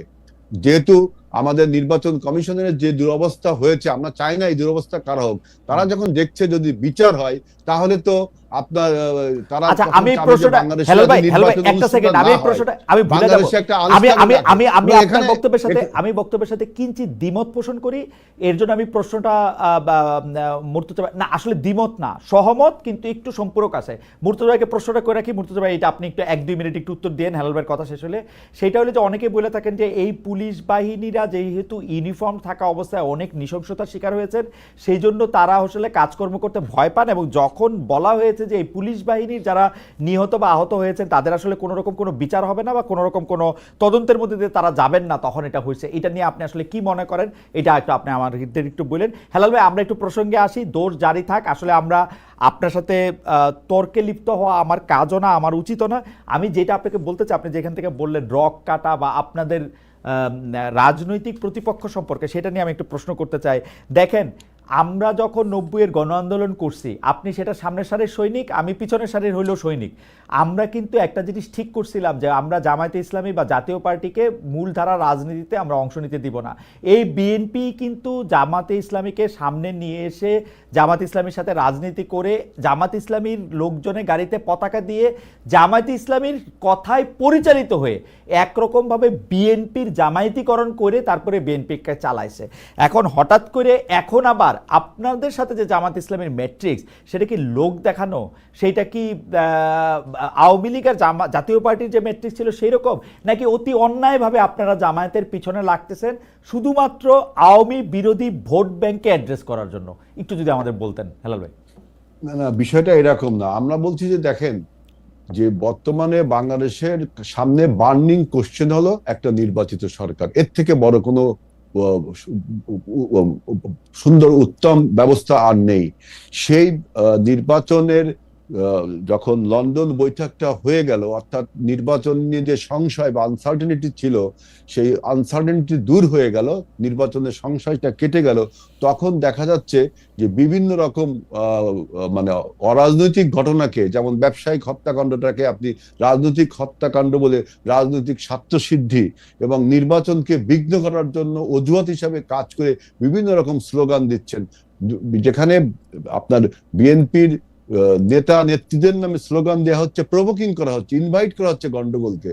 কারণ আমরা জানছি যদি যে প্রভোকিংস আমাদের বিরুদ্ধে করা হচ্ছে, যে ইনভাইট আমাদের করা হচ্ছে গন্ডগোলের জন্য, আমরা যদি আজকে সেই একই ভাবে একই ভাষায় রিটালিয়েট করি তাহলে কি হবে? দেশে একটা গন্ডগোলের অবস্থা তৈরি হবে।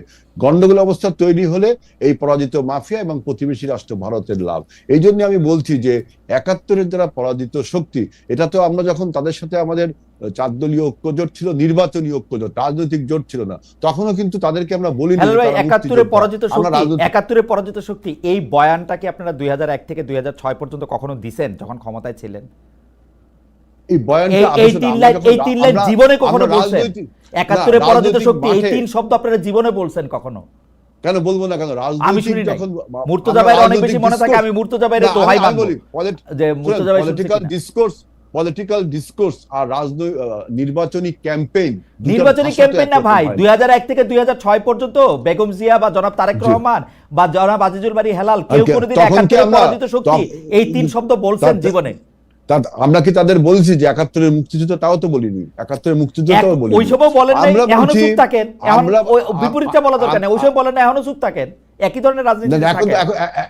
কেন এখন ২৪-এর যে পরাজিত শক্তি তাদের নেক্সাসের তাদের সাথে আপনি সম্পর্ক করে যদি আজকে তাদের সাথে সম্পর্ক তো আপনারা করতেছেন হেলাল ভাই, আওয়ামী লীগের সাথে সম্পর্ক তো আপনাদের। আমাদের সাথে আওয়ামী লীগের সম্পর্ক, আওয়ামী লীগের সাথে আর্ক রাইভেল, আমাদের সাথে তাদের সম্পর্ক থাকবে কেন?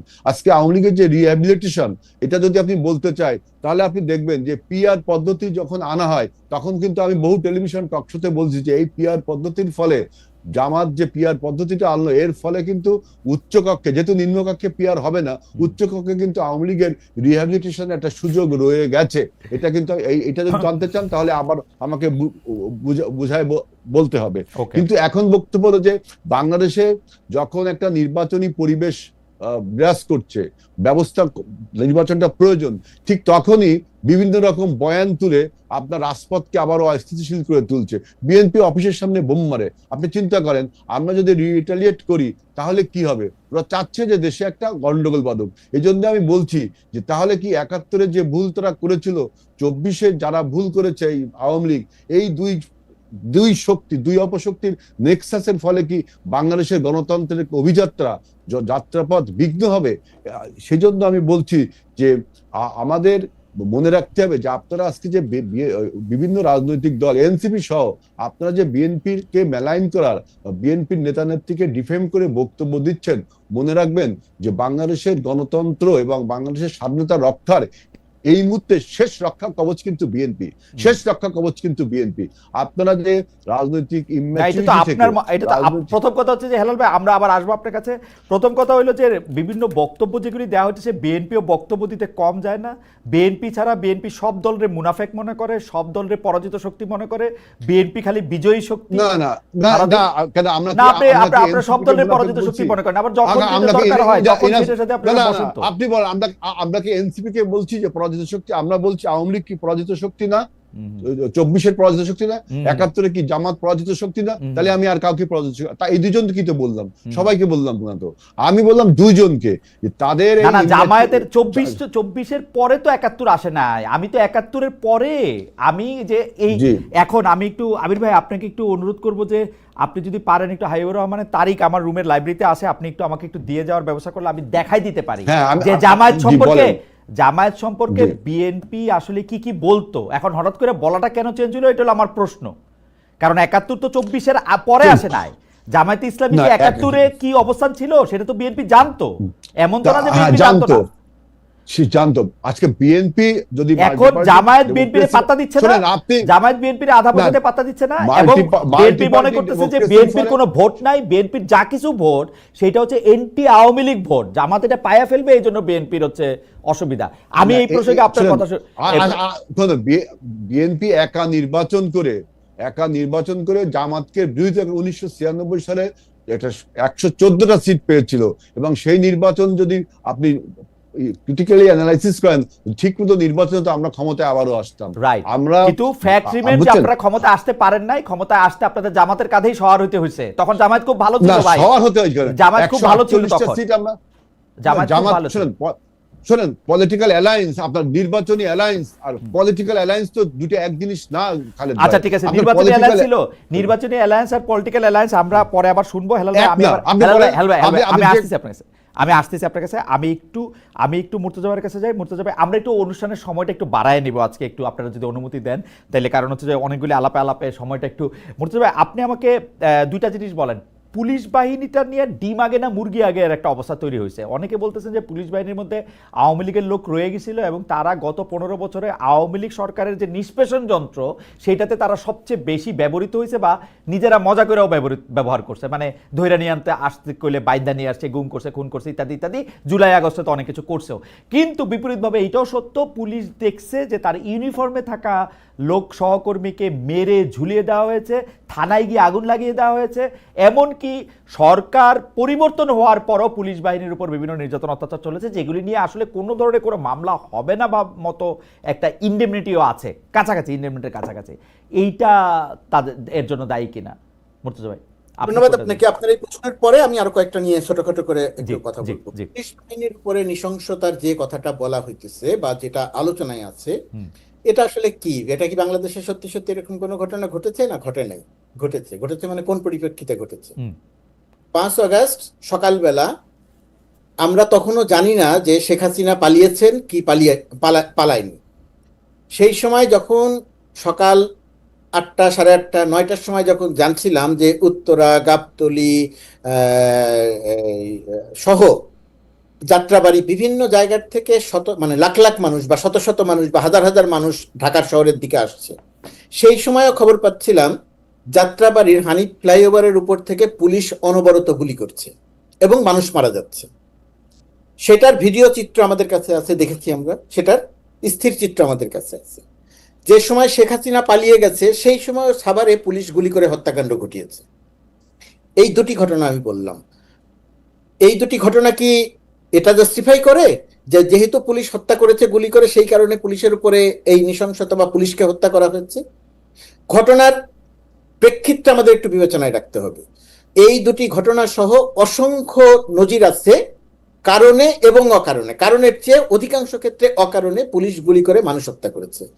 যে ছেলেটি পাশে দাঁড়িয়েছিল তার সহকর্মীকে গুলি করে হত্যা করেছে। তার পরিচয় এনসিপি, মানে তার পরিচয় বৈষম্য বিরোধী ছাত্রদল, শিবির, বাম কোনো সংগঠন, এটা আমরা জানি না, সবাই ছিলেন, হত্যা করেছে। এই যে হত্যাযজ্ঞ চলেছে, হত্যাযজ্ঞ চলার সময়ে পুলিশের, তারও আরো অনেক আগে থেকে পুলিশের বিষয়ে সাধারণ জনমানুষ এবং বিশেষ করে আন্দোলনকারীদের যে মনোভাব তৈরি হয়েছিল, পুলিশ একটা সরাসরি শত্রুতে পরিণত হয়েছিল।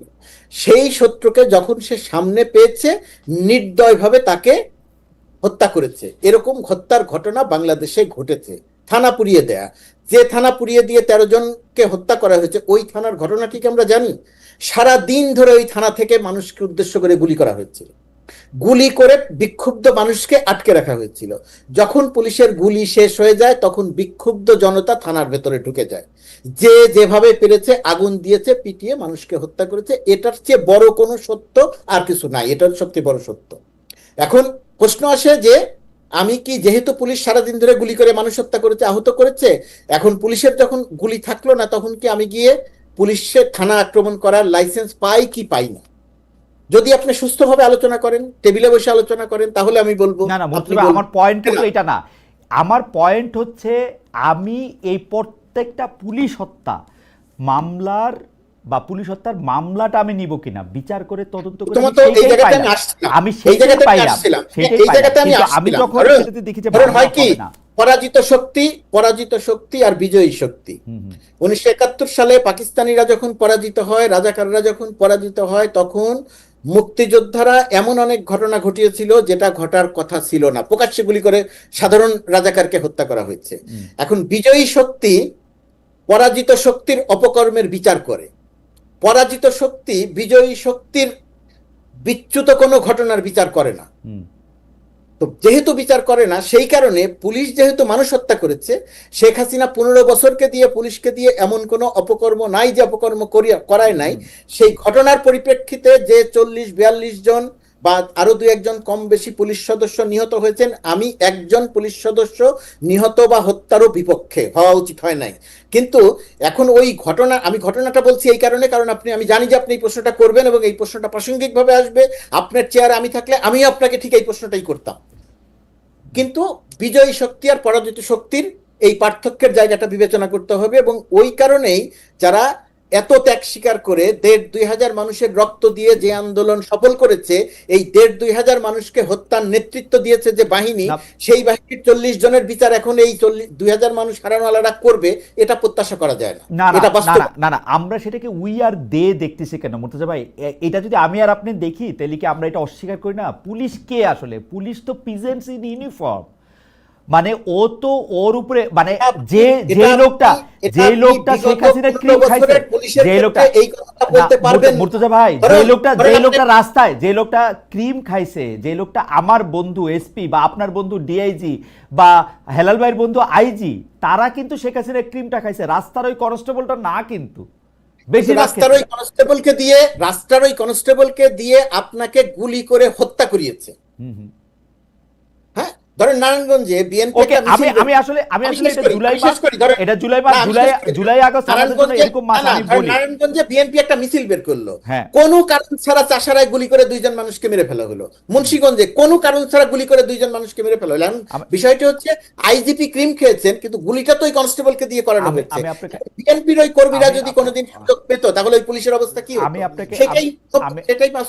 আপনাকে বলি মুর্তজা ভাই, এটা ধরেন আমরা যারা, মানে জুলাই আগস্ট তো আসলে গত বছরের কথা, এই সময়টার মধ্যে থেকে আমি আপনি আমাদের মধ্যে আসলে মানে অনেকেই আমরা এইটা অস্বীকার করতে পারবো না যে পুলিশ কি পরিমাণ অট্রোসিটি আসলে চালাইছে, পুলিশের নামে আসলে কি করা হয়েছে না করা হয়েছে সেটা আমি জানি না। কিন্তু আমি বলতে চাইছিলাম যে এই একটা ইউনিফর্ম ফোর্সের ওইখানে এই তদন্তগুলি কইরাও তো এগুলি সামনে আনা যাইতো, কারণ প্রতিটা হত্যা, প্রতিটা খুন, প্রতিটা মৃত্যু, প্রতিটা আইন নিজের হাতে তুলে নেওয়ার যদি আমরা এটাকে আইন হাতে তুলে নেওয়া বলা যাবে না। না না না না, এইটাকে বলা যাবে না। আচ্ছা ঠিক আছে, আমরা 5 তারিখের পর থেকে তো বলতে পারবো। 5 তারিখের পর, 5 তারিখ পর্যন্ত বলে 5 তারিখের পর। জি হেলাল ভাই, আমি কিছু বলতে চাচ্ছি। দেখেন, আমার এখানে কিন্তু আরো অনেক কথা বলার ছিল এই প্রসঙ্গে। মুর্তজা ভাই আমি একটু বলি, দেখেন, পরাজিত শক্তিকে মারতে হবে এমন কোন বিধান পৃথিবীতে আছে বলে আমি মনে করি না। মনে করেন 91 সালের নির্বাচনে আমরা আওয়ামী লীগ ইলেকশন করেছি, আওয়ামী লীগ হেরে গেছে, তারপরে আওয়ামী লীগকে মারতে হবে না। এখানে বলা হচ্ছে যে বড় ভুল বুঝাবুঝি থেকে যাবে। আপনার পক্ষে বলছি। হেলাল ভাই একটা সেকেন্ড, আমরা সময় একটু বাড়াই দিছি, 1 মিনিট মুর্তজা ভাইকে 1 মিনিট দেন, বক্তব্যটা খালি শেষ করুক। আমরা সময় বাড়াই দিছি, আপনি বলেন। এটা ভুল বোঝাবুঝি থাকবে। আমি কোনো অবস্থাতেই বলছি না যে পুলিশকে মারতে হবে বা পুলিশের মারা ঠিক ছিল। আমি বলছি যে ঘটনার পরিপ্রেক্ষিতে যে অবস্থা তৈরি হয়েছিল, সেই অবস্থায় বিক্ষুব্ধ জনতা যে কর্মটা করেছে সেটা ঠেকানোর কোনো উপায় কারো ছিল না। আমি একটি হত্যাকাণ্ডের পক্ষে কথা বলছি না। আমি শুধু প্রশ্ন, আমি একটু বলি, এই যে পরাজিত শক্তি আর বিজয়ী শক্তি, কিন্তু যে অপশক্তি মনে করেন 24-এর গণ অভ্যুত্থানে পরাজিত হয়েছে অপশক্তিরা, এটা অপশক্তি। এই অপশক্তিকে আপনি নির্মূল করার জন্য যখন বলছেন, তখন একটা থিওরি চলে আসে যে এটা যেমন বিপ্লব। যদি বিপ্লব হতো তাহলে আপনার ফ্রান্স বিপ্লবে দেখেছি গিলোটিনের নিচেই মাথা গেছে কত লোকে, নির্বিচারে, বাদ বিচারহীন ভাবে, কোনো বিচার টিচার নেই। এবং বিপ্লবে সারা পৃথিবীর ইতিহাসে এইটাই হয় যে ওই পরাজিত অপশক্তি তখন তাকে ওইভাবে হত্যা, নির্যাতন, গুম, খুন চড়ে। এখন আপনি বলতে পারেন বাংলাদেশে তো 24-এর গণ অভ্যুত্থানের বিপ্লব হয়নি, গণ অভ্যুত্থান হয়েছে, এটা তো ডিবেট রয়েই গেছে। সুতরাং 24-এর গণ অভ্যুত্থানের 5ই আগস্টের পরে যে ব্যাকলাশটা হয়েছে, যে পরিমাণ ব্যাকলাশ হওয়ার কথা ছিল 17 বছরের পুঞ্জীবিত ক্ষোভের পরে, তার অনেক কম হয়েছে। বরঞ্চ আমি মনে করি 8ই আগস্ট যখন সরকার গঠন হলো, তখন আমি দেখলাম কিছু সমস্যা আরো বেড়ে গেল, অর্থাৎ একটা সরকারের দুর্বলতা প্রকাশ পেল। এটা আরেকটি আলোচনা। সেজন্য আমি বলছি যে অপশক্তিকে যে পুলিশকে 5ই আগস্ট থেকে 8ই আগস্ট পর্যন্ত যে সমস্ত ঘটনাগুলো সব বিচ্ছিন্ন, এগুলো আমি পরিকল্পিত বলবো না, বিচ্ছিন্ন। এটাকে আপনি বিপ্লব আখ্যা দিয়ে জায়েজ করতে পারেন, আবার গণ অভ্যুত্থান আখ্যা দিয়ে না জায়েজও করতে পারেন। কিন্তু যে অপশক্তি, সেখানে মানুষের যে রোষ, যে রোষানল, সেটার শিকার তারা হয়েছে। এইটা, এই ব্যাকলাশটা পৃথিবীতে সবসময়। এইটা নিয়ে আলোচনা করে আপনি অনেক বড় বড় বই লিখতে পারবেন, অনেক তথ্য দিতে পারবেন, কিন্তু এটাই অনেকগুলো স্বাভাবিক প্রসঙ্গ জিনিস। ছিল যেটা নিয়ে ছোট ছোট করে কিছু বলার ছিল। জি, আসতেছি আমি মুর্তজা ভাই আপনার কাছে। যে আর মুর্তজা ভাই, আর আর আর আর হেলাল খালেদ ভাই, ভাই, হেলাল আরেকটা ভাই, কথা, হেলাল ভাই, আপনার কাছে আরেকটা আমি কথা, প্রশ্নটি আসবো।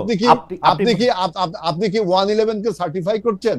এই কি যে করতে? খোদা বক্সের কথা বললাম, তাহলে কি 111 কে সার্টিফাই করছেন? কারণ 111 এর ফলে বাংলাদেশ ভারতের হেজিমনিতে পরিণত হয়েছিল। আমি বলি, তাহলে 111 কে আমি বলি সার্টিফাই হেলাল ভাই, করছেন আপনি? হেলাল ভাই, এখনকার ঘটনা হইতেছে যে এটা সবচেয়ে ভালো জিনিস হচ্ছে সবকিছুই রয়ে যায়। 111-এর 1 বছর পূর্তিতে তৃতীয় মাত্রায় জিল্লুর রহমান ভাইয়ের অনুষ্ঠানে আমি গেছিলাম, ব্যারিস্টার সারা হোসেন গেছিলেন, রুবায়েত ফেরদৌস গেছিলেন।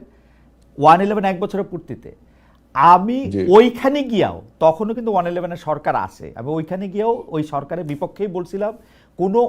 বলছিলেন। কোনো অনির্বাচিত সরকারের পক্ষে আমার 1 সেকেন্ড অবস্থান না। না, আমি সেই জন্যই বলছি সেজন্য যে বলতেছি, 111 এর কিন্তু যারা খোদাবক্সকে তারা এখন ক্ষমতায় আছে। না, খোদাবক্সকে আমি আপনি ব্যক্তি 111-এর সাথে খোদাবক্স না। মিলাইয়া আপনি ওই জিনিস, খোদাবক্স 111-এর সময় খুব ছোট একটা পণ ছিল, ভেরি না, এখন ইনসিগনিফিকেন্ট না, একটা। এখন যে পুলিশ উদাসীন, পুলিশ যে আপনার উদাসীন, আপনি যদি ফেইলার বলেন বা উইক বলেন, তাহলে বলবো যে আপনি ভুল ব্যাখ্যা করছেন, ভুল থিওরি দিচ্ছেন। পুলিশের কিছু কিছু ঊর্ধ্বতন কর্মকর্তা ইচ্ছাকৃতভাবে আচ্ছা বাংলাদেশের হেলাল ভাই, আমি আইন আপনার কাছে শৃঙ্খলা আসতেছি। পরিস্থিতিকে- আমি মুর্তজা ভাইয়ের কাছে খুব দ্রুত ছোট ছোট যে দুই একটা জিনিস ছিল, আর মুর্তজা ভাই আপনি এইটা একটু প্রথমে একটু অ্যাড্রেস করে নিলে ভালো হয়। আমরা টোটাল 2-3 মিনিট আপনার সঙ্গে এই পর্যায়ে কথা বলবো। সেটা হলো যে আপনি কি মনে করেন যে যেহেতু খোদাবক্স আসলে খোদাবক্স সাহেব আছেন হচ্ছে পুলিশেরও বস হিসাবে, মানে আইজিরও বস হিসাবে, উনি মন্ত্রী পদমর্যাদায় বা প্রতিমন্ত্রী পদমর্যাদায় আছেন, তো সেইটা কি আসলে ইচ্ছা করে উনি করতেছেন, পুলিশকে দুর্বল করে রাখতেছেন? এটাও যদি একটু আপনি বলতেন। এটা আসলে এই প্রশ্নের উত্তরটা একেবারে হাঁ বা নাতে দিয়ে দিলে আরো বড় বড় ভুল বোঝাবুঝি হবে। আমি আচ্ছা। প্রথমত কথা সেটা মনে করছি না, 1 নাম্বার। হুম। 2 নাম্বার হচ্ছে এই যে হেলাল ভাই বেশ কয়েকটা কথা বলেছেন, হুম। বেশ কয়েকটা কথা বলেছেন। এখন তার এই এই এই জায়গাটাতে চুক্তিভিত্তিক নিয়োগের কথা বলেছেন, পুলিশের নিয়োগ হয় না। হেলাল ভাই এটা খুব ভালো করে জানেন যে বিগত 15 বছরের সরকারে পুলিশকে যেভাবে টপ টু বটম সাজানো হয়েছিল, তাহলে পুরো পুলিশ বাহিনী বাতিল করে, নিয়োগের কথা যদি বলে, পুরো পুলিশ বাহিনী বাতিল করে আবার নতুন একটা বাহিনী করতে হবে। কিন্তু এই ইন্টারিম সরকারের পক্ষে সেটা করা সম্ভব নয়। বিএনপি যদি নির্বাচিত হয়ে ক্ষমতায় যায়, ওই বিএনপির পক্ষেও সেটা সম্ভব হবে না, প্রথমত কথা। দ্বিতীয়ত কথা, এই সরকার যে সমস্ত চুক্তিভিত্তিক নিয়োগ দিয়েছে, অধিকাংশ ক্ষেত্রে এটা বাধ্য হয়ে নিয়োগ দিতে হয়েছে তাকে। আশেপাশে কোনো লোক পাওয়া যায় নাই, এমন কোনো গোয়েন্দা সংস্থা ছিল না যেটার একেবারে নেতৃত্ব থেকে শুরু করে পুরা জিনিসটা ছাত্রলীগের কর্মী দ্বারা পরিচালিত হতো। তো সুতরাং এই জায়গাটাতে সরকারের কিছু করার ছিল না, এবং এই সমস্যাটা আগামী ফেব্রুয়ারিতে যে নির্বাচন হবে, এবং সেই নির্বাচনে যদি বিজয়ী হয়ে বিএনপি ক্ষমতায় যায়, বিএনপি ঠিক সেম সমস্যাটা ফেস করবে। হুট করে সবকিছু পরিবর্তন করে ফেলতে পারবে না। সমস্ত ওএসডি কর্মকর্তাকে কি করলেন? যারা ওএসডি ছিল 17 বছর, সে ওএসডি কর্মকর্তারা এটা বিস্তারিত আলোচনা করতে হবে। আমি যেটা বললাম, আপনি আমার ধারণা আমি পুরোপুরিভাবে বুঝাইতে পারছি, 1 নাম্বার। 2 নাম্বার, এখানে বারবার করে এখন বিএনপির জায়গা থেকে একটা প্রসঙ্গ আসছে যে 71-এর পরাজিত শক্তি। বিএনপি এটা বলে, আমি চাই যে বিএনপি এটা বলুক, আরো বলুক। কিন্তু বিএনপি এই জিনিসটা নিয়ে এখন যদি বড় করে রাজনীতি করতে যায় এবং বারবার করে বলে, তাহলে যে আপনি যে প্রশ্ন তুললেন, আগে কেন বলেন নাই, 2001-এ কি করছিলেন, ওই প্রশ্নগুলো আসছে, সেটা বিএনপির জন্য বিব্রতকর হবে। বাট বিএনপির এটাই হওয়া উচিত, পলিটিক্যালি কারেক্ট অবস্থান। আচ্ছা, তারপরে আরেকটা জায়গা আছে যেটা মুর্তজা ভাই একটু যদি সংক্ষিপ্ত করতেন, কারণ আপনার কাছে আমার একটা অরিজিনাল প্রশ্ন ছিল যেটা আমি সংক্ষিপ্ত করছি। জি জি, আমি সংক্ষিপ্ত করছি। কারণ ফান্ড নিয়ে কথা আছে, বাংলাদেশের রাজনৈতিক দলগুলোর ফান্ড পুরোপুরিভাবে অস্বচ্ছ। এখন এই জায়গাতে বিএনপির ফান্ডের বা আওয়ামী লীগের ফান্ড নিয়ে আলোচনা হয় না, এখন আলোচনা হচ্ছে এনসিপির ফান্ড নিয়ে। কারণটা কি? কারণ এনসিপি একটা স্বপ্ন দেখায় সামনে আসছে, যেহেতু তারাও এসে ওই একই রকমের ধারায় চলে গেছে বলে মানুষ মনে করছে, সেই কারণে ফান্ডের প্রসঙ্গে এখন এখানে আসছে। এই জায়গাটার একটা সুস্থতা আসা দরকার।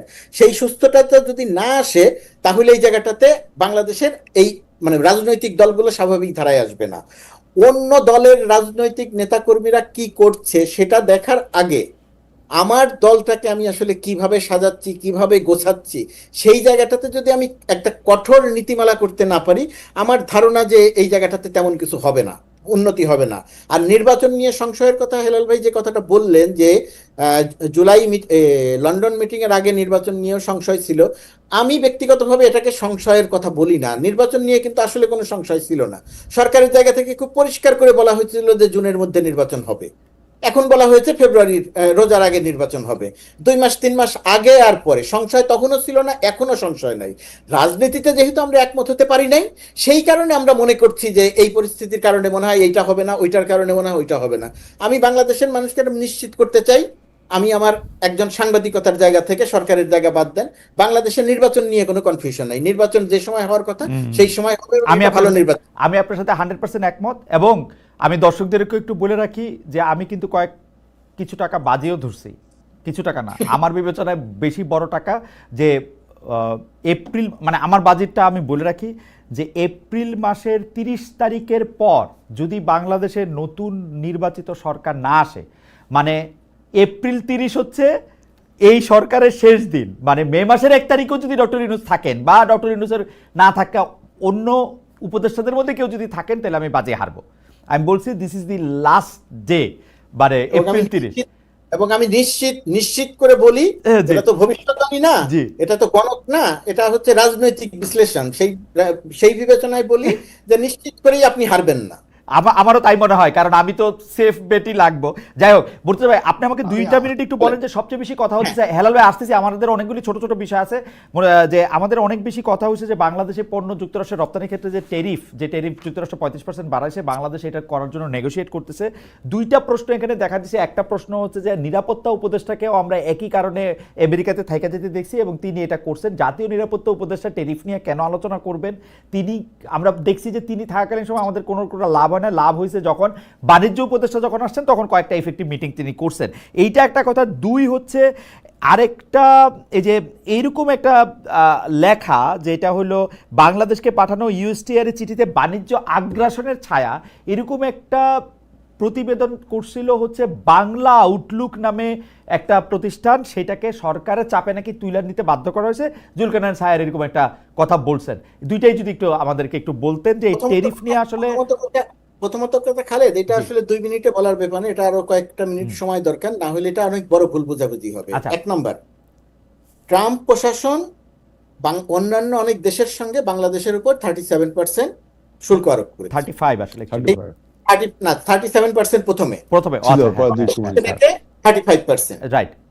এখন প্রশ্নটা হচ্ছে 35, এই যে ট্যারিফ আরোপ করলো, ট্যারিফ আরোপ করার প্রধানতম দিক ছিল সেটা হচ্ছে যে তুমি আমার কাছে আসো, এসে আলোচনা করে এটাকে একটা জায়গাতে নিয়ে আসো। সেই আলোচনাটা বাংলাদেশ শুরু করেছে।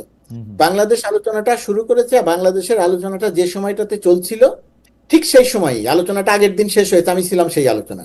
আগের দিন যে আলোচনাটা শেষ হয়েছে, পরের দিন এরকম একটা চিঠি আসলো যে 35% করা হচ্ছে। তখন ধারণা করা হলো যে তাহলে কি আলোচনা শেষ, 35% ফাইনাল। তখন যখন আমরা যোগাযোগ করলাম আবার ইউএসটিআর এর সঙ্গে, তখন সেখান থেকে বলা হলো যে না, এটাও আগের মতোই আরেকটা চিঠি, আমাদের যে আলোচনাটা চলছিল সেই আলোচনাটা চলবে, অর্থাৎ পরবর্তী মিটিং গুলো হচ্ছে। আর নিরাপত্তা উপদেষ্টা, বাণিজ্য উপদেষ্টা, বাণিজ্য সচিব সহ এমবাসি থেকে আমরা যারা ছিলাম, তারা যে আলোচনাটা করছিলাম, নিরাপত্তা উপদেষ্টা থাকা অবস্থাতে কিছু হয় নাই, বাণিজ্য উপদেষ্টা থাকা অবস্থাতে হয়েছে, মোটেই বিষয়টি সেরকম নয়। যে আলোচনাটা চলছিল ধারাবাহিকভাবে, বাণিজ্য উপদেষ্টা এবং নিরাপত্তা উপদেষ্টা এখানে উপস্থিত থাকা অবস্থাতে সেই আলোচনাটা একই ধারাবাহিকতায় চলেছে। নিরাপত্তা উপদেষ্টা তার ভাইয়ের অসুস্থতা জনিত কারণে অতি দ্রুত সময়ের মধ্যে তাকে বাংলাদেশে চলে যেতে হয়েছে। পরবর্তী আলোচনাগুলোতে বাণিজ্য উপদেষ্টা নেতৃত্ব দিয়েছেন, নিরাপত্তা উপদেষ্টা অনলাইনে যুক্ত ছিলেন। আমাদের প্রশ্ন হচ্ছে নিরাপত্তা উপদেষ্টা কি এখানে রিলেভেন্ট হচ্ছে এই কারণে, উনি কি এখন বাংলাদেশের ডিফেক্টো পররাষ্ট্র উপদেষ্টা? আমি শেষ করি। আপনি বলছেন এটা এই যে ট্যারিফ ইস্যুর আলোচনা চলছে, আউটলুক কি রিপোর্ট প্রকাশ করেছিল, আমি রিপোর্টটা দেখি নাই। যে আলোচনাটা চলছে সেই আলোচনার মধ্যে যুক্তরাষ্ট্রের জাতীয় নিরাপত্তাগত অনেক বিষয়ের মধ্যে সম্পৃক্ত আছে। সেই কারণে এইখানে জাতীয় নিরাপত্তা একটা ইস্যু। কি ইস্যু আমি সেটা বিস্তারিত আপনাকে এই মুহূর্তে বলছি না, কারণ এটা নিয়েও আরেক বিতর্কের বিষয় যে এইখানে গোপনীয়তার একটা শর্ত আছে, যে এই আলোচনাটা যতক্ষণ পর্যন্ত চলবে কোনো কিছু প্রকাশ করা যাবে না। এখন আপনি প্রশ্ন করা হচ্ছে, অনেকেই প্রশ্ন করছেন যে বাংলাদেশ কেন চুক্তি গোপন করবে, বাংলাদেশ কেন গোপন করে কিছু করবে, বাংলাদেশ সেখানে গিয়ে আত্মসমর্পণ করছে। বিষয়টা মোটেই সেরকম নয়। যে এই সমস্ত দেশের সঙ্গে আলোচনা এটা যে চলছে, গোপনীয়তা, এই যে আপনি যে কথাটা বলতেছেন না, অ্যাবসলিউটলি এই বিষয়ে আউটলুকের প্রতিবেদনটা হচ্ছে আমি শেষ এরকম। করি খালেদ, জি আমার কথাটা একটু খালি জি বলতে দেন, জি জি তারপরে গিয়ে আপনি প্রশ্নটা করেন, না জি হলে আমি খেয়ে হারিয়ে ফেলবো জি এই জায়গাটাতে। এবং এই জায়গাটাতে কথা বলা, যেহেতু জি আমরা গোপনীয়তার শর্তে আছি, জি তো গোপনীয়, এখন প্রশ্ন এসেছে যে গোপনীয় চুক্তিতে বাংলাদেশ গোপন রাখার শর্তে রাজি হলো কেন? তাহলে বাংলাদেশ কি করতে পারতো? ঠিক আছে, 35% শুল্ক দেওয়া হয়েছে, আমি কোনো আলোচনা করবো না যুক্তরাষ্ট্রের সঙ্গে, 35%ই থাকবে। আমার মনে হয় সেটা খুব বুদ্ধিমানের কাজ হতো না। সরকার যেটা যুক্তরাষ্ট্রের সঙ্গে আলোচনা করে একটা জায়গাতে আসতে চাইছে, এটাই সবচেয়ে বড় কাজ। ওকে এখন গোপনীয়তার মাধ্যমে বাংলাদেশের স্বার্থ বিঘ্নিত হয় এরকম কোনো কাজ সরকার করছে কিনা, আমি খুব দায়িত্ব নিয়ে বলছি, এখন পর্যন্ত যে আলোচনা হয়েছে, আলোচনাটা যে জায়গায় আটকে আছে পরিসংখ্যান দিয়ে বলা যাবে না, আমি শুধু বোঝার সুবিধার জন্য বলছি, +-80% ক্ষেত্রে বাংলাদেশ এবং যুক্তরাষ্ট্র একমত হয়েছে। এখনো 20 বা তার আগে পরে এরকম একটা সংখ্যা হবে যে একমত হতে পারে নাই, সেটা নিয়ে পরবর্তীতে আলোচনা হবে।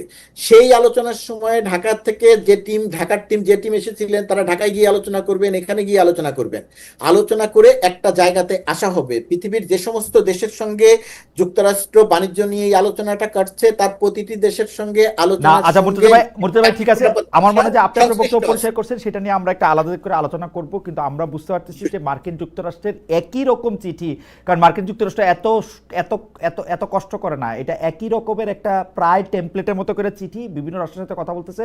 ওই টেমপ্লেটের মতো করে চিঠি আমি দেখছি, যেটা বাংলাদেশের সাথে মোটামুটি অনেক মানে মানে গোপনীয় হ্যানত্যান করা হইতেছে। যাই হোক, ওগুলির মধ্যে বেশিরভাগই একটা আগ্রাসনের ছায়া থাকে, খুবই দুর্বল, খুবই নতজানু, খুবই মানে আমি কি বলবো, যাদের পররাষ্ট্রনীতি বলতে কিচ্ছু নাই। শুধুমাত্র ওই ধরনের সরকারি মার্কিন যুক্তরাষ্ট্রের এই ধরনের চুক্তি আসলে মানতে পারে, বলতে পারে, এবং এটা নিয়ে প্রতিক্রিয়া দেখা যায়। আমি এটা নিয়ে আলাদা করে একদিন একদম স্পষ্ট করে বলবো মুর্তজা ভাই, আমি এগুলি দেখছি, এগুলি সেট, এগুলি টেমপ্লেট, আমেরিকার এগুলি টেমপ্লেট। আমি একটা সেকেন্ডে শেষ করে দিই। প্রথমত কথা, এ ধরনের কোন শর্ত মেনে বাংলাদেশ সরকার চুক্তি করে নাই, এখন পর্যন্ত চুক্তি করার ধারে কাছেও নাই। করলে তাই, কারণ এই সরকার কোনো চুক্তি প্রকাশও করে না, প্রচারও করে না, কি করে না করে কাউরে বলে না। এইখানে যে নিরাপত্তা প্রতিষ্ঠানে পাঠাইলো, আমেরিকা একটা টেরিফ চুক্তির মধ্যে যে একটা, ভাই আমি একটা কথা বলি, এই টেরিফ চুক্তির মধ্যে যে একটা নিরাপত্তা প্রতিষ্ঠানে পাঠাইলো, এর মধ্যে যে নিরাপত্তার বিষয়গুলি এর মধ্যে আছে, পররাষ্ট্র উপদেষ্টারা যে এর বাইরে রাখতেছে, বাংলাদেশ সরকার কোনো একটা বিষয়ে কোনো একটা কথা বলে না। ইউনিয়ন সরকার দেশ চালায় হচ্ছে তার গ্রামীণ ব্যাংক চালানোর মতো করে, যেইটা ইচ্ছা সেটা করে। আমি এগুলি নিয়ে কথা কইতে চাই না, এগুলি নিয়ে কথা কইলে বহুত কথা, কিন্তু এগুলি নিয়ে আসলে মানে I am like really pissed of, মানে এটা করতেই পারে না, এটা আমি মনে করতেই করি পারে না। কথা বলা উচিত, আমি মনে করি আপনি কথা বলেন না সেটা ঠিক না, আপনার কথা বলা উচিত। একই সঙ্গে চুক্তি বিষয়ে যেহেতু ট্যারিফ আলোচনা বিষয়ে যেহেতু আমি সেখানে ছিলাম, সেই কারণে আমার উচিত বিষয়টা পরিষ্কার করা। অবশ্যই মুর্তজা ভাই, এটা নিয়ে আমরা আলাদা কথা বলবো না। মানে আমাদের একটু হেলাল ভাইয়ের কাছ থেকে শোনার আছে। হেলাল ভাই, প্রথম কথা হচ্ছে, দুইটা বিষয়ে আপনি যদি আমাদেরকে একটু আলোকিত করেন। একটা বিষয় হচ্ছে বিভিন্ন সরকারি প্রশাসনের বিভিন্ন জায়গায় বসা তো আসেই, মোটামুটিভাবে গণমাধ্যমগুলিতেই বিএনপি প্রধান বা বিএনপির যারা লোকজন আছে তারা সেসব জায়গাগুলি দখল করছে। মানে সারাটা জায়গায় একই প্রশ্ন, যে ক্ষমতায় আসার আগেই যদি বিএনপির এরকম একটা দখলদারত্বের মনোভাব থাকে, তাহলে সেইটা কি আসলে আমরা আমাদের জন্য আর কি অপেক্ষা করতেছে? বিএনপি ক্ষমতায় আসলে আমরা আর কি আলাদা পাবো? আপনারা একটু কথা বলতে পারেন, আমি বলতে পারেন, কিন্তু আমরা তো খুব আশা দেখি না হেলাল ভাই, আমরা খুব আশা দেখি না। আমরা প্রশ্নটা বুঝছি যে আমি তো মনে করি যে বিএনপি এখন এমন বিরোধী দলে আছে যে এইরকম বিরোধী দল বিএনপি কখনো ছিল না। এখন বরঞ্চ বাংলাদেশের প্রশাসনে বলেন, পুলিশে বলেন, স্কুল, কলেজ, মসজিদ, মাদ্রাসার কমিটিগুলোতে বলেন, বিভিন্ন অ্যাসোসিয়েশনে বলেন, প্রশাসনে বলেন, সেখানে বিএনপি ব্যতীত অন্য যে রাজনৈতিক শক্তি আছে, বিশেষ করে এনসিপি এবং জামাত ইসলাম, তাদের এখন আপনার স্যাচুরেটেড হয়ে গেছে। এখন এইটা যদি আপনার বিশ্বাস না করতে হয়, তাহলে একটা জরিপ চালাইতে হবে, আপনাকে কনসেনসাস চালাইতে হবে। শুধু আপনি ওই পাবলিক কনসেন্সাস না, একটা জরিপ টিম পাঠাতে হবে এই প্রশাসনে, যে কারা কোথায় কত ক্ষমতায় রয়েছে। আর এই হলো আমার একদম এই প্রশ্নের উত্তর হলো এইটা, বিএনপি ক্ষমতায় নেই, বরঞ্চ বিএনপি এখন গণতন্ত্র এবং রাষ্ট্রকে বাঁচানোর জন্য লড়াই করছে। আর আপনি একটা কথা বললেন যে 30শে এপ্রিল নির্বাচনে না হবেই, এজন্য আপনি বেট ধরলেন, এবং মর্তজা ভাইও সেটাকে 30 তারিখের মধ্যে, approve 30 করলেন। তারিখের মধ্যে, জি হ্যাঁ, সেইটা বলছি, 30 এপ্রিলের মধ্যেই মর্তজা ভাই একটা মানে অ্যাপ্রুভ করলেন। Acknowledge করছে, জি। আমার বক্তব্য, আমরা আপনাকে এমপি দেখতে চাই, সেজন্য বলছি। ইনশাআল্লাহ। এখন আমার বক্তব্য হলো যে আমরা কিন্তু কেউ সুদসেয়ার না, ভবিষ্যৎ বক্তা না, কিন্তু আমরা পলিটিক্স যারা, আপনারা আমরা যারা পলিটিক্স করি, আপনারা যারা পলিটিক্যাল কমেন্ট্রি করেন, আমরা কিছু ডিসকোর্স বা কিছু আলোচনা করতে পারি। দেখেন, আপনার এপ্রিল মাস সে কেন নির্বাচনের ডেট তো ঘোষণা করেছিল ডক্টর ইউনূস, তারপরে আমরা এপ্রিল মাসের ডিসঅ্যাডভান্টেজ, ভয়ঙ্কর ডিসঅ্যাডভান্টেজ গুলো বলেছি না, যে ভয়ঙ্কর ডিসঅ্যাডভান্টেজ, এই ডিসঅ্যাডভান্টেজকে ডক্টর ইউনূস অ্যাকনলেজ করেছে, বিদায় তো উনি বলেছে যে আমরা নির্বাচনটা রোজার আগে ফেব্রুয়ারি মাসে করতে পারি। তাহলে আপনি কিন্তু ডক্টর ইউনূস যে অ্যাকনলেজ করলো যে আমাদের যে ডিসঅ্যাডভান্টেজ এপ্রিল মাসে, যে ন্যাচারাল ক্যালামিটিস, ম্যাট্রিক পরীক্ষা, তারপরে ঈদ, পূজা পার্বণ, রোজা, এই সব কিছু ডিসঅ্যাডভান্টেজকে আপনি এখন বলছেন না, আপনি একটু ভুল বুঝছেন। ডিসঅ্যাডভান্টেজকে করা হয় নাই। যে ফেব্রুয়ারির মধ্যে যে নির্বাচন, সেটাকে বলা হয়েছে সর্বোচ্চ। খালেদ যেটা বলার আমি সর্বোচ্চ এই বাদে আমি ধরছি 1 বছর আগে, এই বাদে আমি 1 বছর আগে ধরছি। নির্বাচন ফেব্রুয়ারিতেই হবে, উনি কথা বলার সময় বলেছেন এবং দেখেন, নির্বাচন যখন ঘনিয়ে আসছে, নির্বাচনের কথাগুলো যখন আসছে, তখনই কিন্তু দেখেন একটা বিভিন্ন রকম বয়ান তৈরি করা হচ্ছে যে এই আইন শৃঙ্খলা পরিস্থিতিকে নির্বাচন হবে, তারপরে আপনার ব্যবসায়িক হত্যাকাণ্ডকে রাজনৈতিক হত্যাকাণ্ড, কাউকে আরেকটি কথা বলা, আমরা নির্বাচনের প্রস্তুতি নিচ্ছে। দেখেন, আজকে ঐক্যমত কমিশনেও দেখেন নতুন একটা প্রস্তাব দিল উচ্চকক্ষের ব্যাপারে, যে আপনার 76টা সিট, আমরা বলেছিলাম 100টা সিট, 76টা সিট। এখানে জামাত বিএনপি দুজনই একসাথে বলল যে 76টা সিট কিভাবে হবে, তাই না? এই যে নতুন করে প্রস্তাব, আপনি আমার একটা কথা বলেন, চেষ্টা করেন, আমার কথাটা বোঝা যায়। এই যে তর্ক বিতর্ক গুলো তুলছেন, আপনারা যে তর্ক বিতর্ক গুলো তুলছেন, নতুন একটা তর্ক বিতর্ক যখন রিজলভ হচ্ছে, নতুন একটা বিতর্ক তুলছেন। এপাশে কিছু রাজনৈতিক দল, তারা বুঝে হোক না বুঝে হোক, কারো ব্রেন চাইল্ড করে হোক, বাংলাদেশে একটা অ্যানার্কিসি পরিবেশ তৈরি করতে যাচ্ছে। এর ফলে বাংলাদেশের রাজনীতি বা বাংলাদেশের গণতন্ত্র, বাংলাদেশ আসলে তার অস্তিত্ব রক্ষা করতে পারবে? হ্যালো ভাই, আপনি একদম জায়গা মতো আসছেন। আপনি আমাদের বলেন, এইজন্য আমাদের কিন্তু আপনি আমাদের বলেন তো, আপনারা সিরিয়াসলি মনে করেন যে আপনারা নির্বাচন চাইতেছেন, কিন্তু নির্বাচন না দিয়া কোনো একটা ঘুলুমুলু পরিস্থিতি সৃষ্টি করে, একটা জরুরি অবস্থা সৃষ্টি করে, তারপরে একটা নির্বাচন পিছায় যায়, অন্য একটা অনির্বাচিত সরকার 2-2.5 বছর ক্ষমতা থেকে যাবে, এটা আপনারা ভাবতেছেন? এটা 111 এর কি সেই ঘটনা ঘটেনি? না 111টার কথা বারবার এখানে 111 এর ব্যাপারটা বারবার আসতেছেন কেন? 111 এ তো মইনুদ্দিন সাহেব বিচার করতে হবে। 111 তো মইনুদ্দিন ইতিহাস থেকে আপনার বিচার করতে হবে। 111 এর ফলে কি 17 বছরের ফ্যাসিবাদ জন্ম নেয়নি? না, আপনি যে কথা বলতেছেন, মনে হইতেছে যে বাংলাদেশের রাজনীতিতে এই যে তর্ক বিতর্ক, আইন শৃঙ্খলা পরিস্থিতি বাংলাদেশে এর আগে কোনোদিনই এরকম ছিল না, বা এর চেয়ে খারাপ ছিল না। এর আগে আমরা কোনোদিন এরকম তর্ক করি নাই বাংলাদেশে। এটা না আচ্ছা, হেল ভাই, আমার খুবই জানতে ইচ্ছা করে, হেলাল ভাই আমার খুবই জানতে ইচ্ছা করে, আমি বলছি যে হেলাল ভাই আমার খুবই জানতে ইচ্ছা করে, আমি শিওর হেলাল ভাই, ট্রানজিশনাল পিরিয়ডে আছি হেলাল ভাই, আমার খুবই জানতে ইচ্ছা করে, শিওর খুব ভালো অবস্থানে আছি আমরা নির্বাচন। হেলাল ভাই, আপনি যেরকম ভাবেন আমি শিওর যে জনাব তারেক রহমানও একই রকমই ভাবেন। এই জন্যই উনি দেশে আসতেছেন না, তাই না?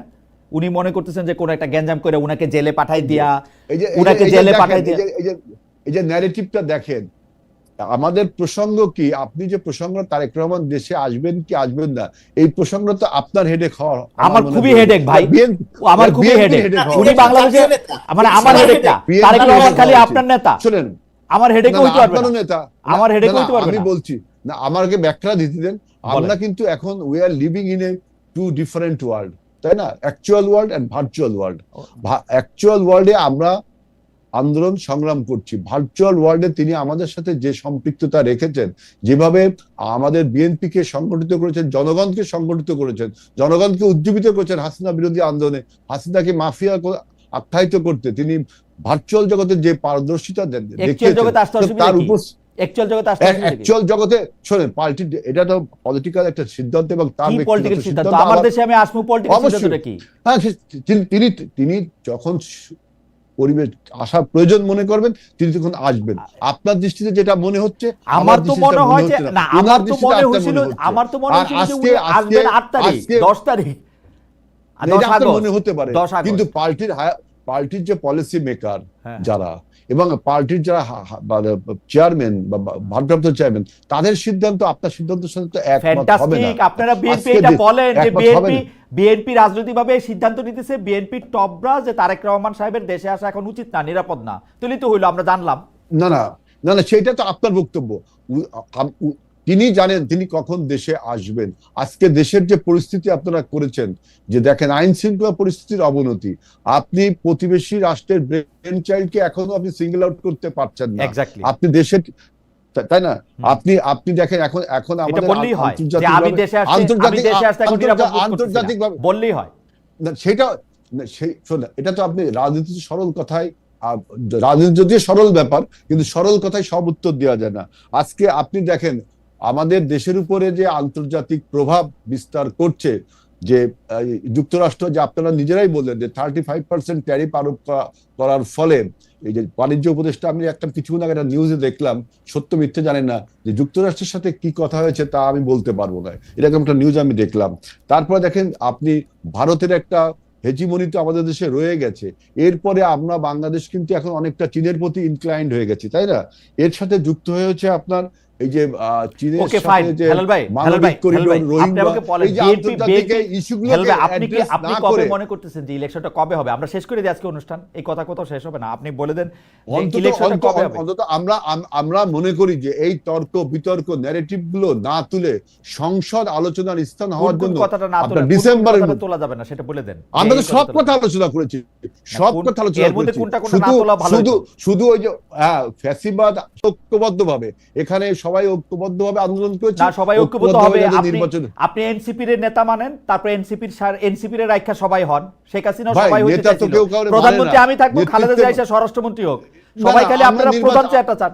আপনারা এনসিপির নেতৃত্বে দেশ করেন, এনসিপির নেতৃত্বে দেশ করেন, ডেমোক্রেসি দেন, আপনি নির্বাচন দেন, আগে এনসিপি নেতৃত্ব মানেন, এনসিপি নেতৃত্বে দেশ গড়েন, সবাই মিলা কনকেন কি জন্য আপনি এনসিপিকে নেতৃত্ব মানবো কি জন্য আপনি বলেন? আপনি যখন আপনার নেতৃত্ব মানবেন, আপনি যখন আপনার নেতৃত্ব বলছি না, শুনেন হেলাল ভাই, আপনি যখন আপনার নেতৃত্ব করবেন, হেলাল ভাই আপনি যখন আপনার নেতৃত্ব করবেন, আপনি নেতৃত্ব দিবেন যখন, তখন আর সবাই মিলা কথাটা রিডান্ডেন্ট। শেখ হাসিনা সারাদিন সবাই মিলা কইতো, এই সবাই মিলার কথা কোনো দাম না। আমরা সেটা বলিনি, আমরা বলছি নির্বাচনটা করেন, নির্বাচনের পরে আমরা ঐক্যবদ্ধভাবে দেশ গঠন করব, এটা আমরা বারবার বলছি। হ্যাঁ, ঐক্যবদ্ধভাবে দেশ মিলা, মানে আমি হচ্ছি প্রধান আর বাকিরা আবার সঙ্গে থাকেন। আমি তা তো বলিনি নির্বাচনে যে জিতবে, নির্বাচনে যদি তারাও জিততে পারে, আমি তো বলিনি যে আমি জিতবো। আপনি নির্বাচনের মাধ্যমে তো নেতৃত্ব নির্বাচন করবেন। আচ্ছা হেলাল ভাই, থ্যাংক ইউ সো মাচ, নেতৃত্ব নির্বাচন করবেন। হেলাল ভাই অনেক ধন্যবাদ। আমার মনে হয় যে একটা দুইটা আপনি যেহেতু নির্বাচন করবেন, এবং আমি মুর্তজা ভাই এবং আমরা যারা আপনার পূর্ব পরিচিত আছে, আমরা সবাই চাই যে আপনি এমপি হয়ে আসেন, মন্ত্রী হয়ে আসেন। আপনি 30 সেকেন্ড 40 সেকেন্ড আপনার সাথে আজকে অনেক ঝগড়া করছি, এখন ঝগড়া করা একটা স্বভাব হয়ে গেছে, এটা ঠিকঠাক হয় না। আপনি 30 সেকেন্ড একটু সবার উদ্দেশ্যে যদি কোনো কিছু বলার থাকে বলেন, আমরা অনুষ্ঠান শেষ করে দিই, তারপর মুর্তজা ভাইয়ের কাছ থেকে আমরা 10 সেকেন্ড শুনবো। এইটা যে আসলে যে নির্বাচন নিয়ে সংশয় তৈরি হয়েছে, এটা হেলাল ভাইয়ের সাথে আমি যতই তর্ক করি, এটা কিন্তু সত্য কথা, এবং আমি কিন্তু আমার খুবই হার্ড আর্নড মানি, এইটা আমি হাইরা যাবো কিনা সেটা নিয়ে আমি দুশ্চিন্তিত আছি। মুর্তজা ভাইয়ের কিন্তু এটা নিয়ে জবাব দিতে হবে, যে মুর্তজা ভাই যদি 1-2 বাক্যে জবাব দেন। হেলাল ভাই তার আগে 30 সেকেন্ড একটু বলে নেন মুর্তজা ভাইয়ের কাছে, আমরা 10 সেকেন্ড। দেখেন নির্বাচন দে আর রিলাক্টেড, যেহেতু দেশে যদি একটা নির্বাচন হয় তাহলে এই সমস্ত অপশক্তি যারা প্রশাসনে আছে তাদের বিচার হবে, এবং এছাড়া ভারতের ব্রেন চাইল্ড এখনো রয়ে গেছে, তারা কিন্তু এখনো সেই খেলা থেকে যায়নি। বাংলাদেশকে ক্লায়েন্ট স্টেট বানানোর কোনো অপচেষ্টা বিএনপি সবসময় রুখে দাঁড়াবে। বাংলাদেশ কখনো আর ইন্ডিয়ান হেজিমনিতে যাবে না। বাংলাদেশ এখন আত্মনির্ভরশীল জাতি হিসেবে একটা হোমমেড সরকার আগামী দিনে নির্বাচন দেশ পরিচালনা করবে। অনেক ধন্যবাদ মুর্তজা ভাই, 1-2 বাক্য যদি বলেন। না, প্রথমত কথা, এখন যে তর্ক বিতর্ক আইন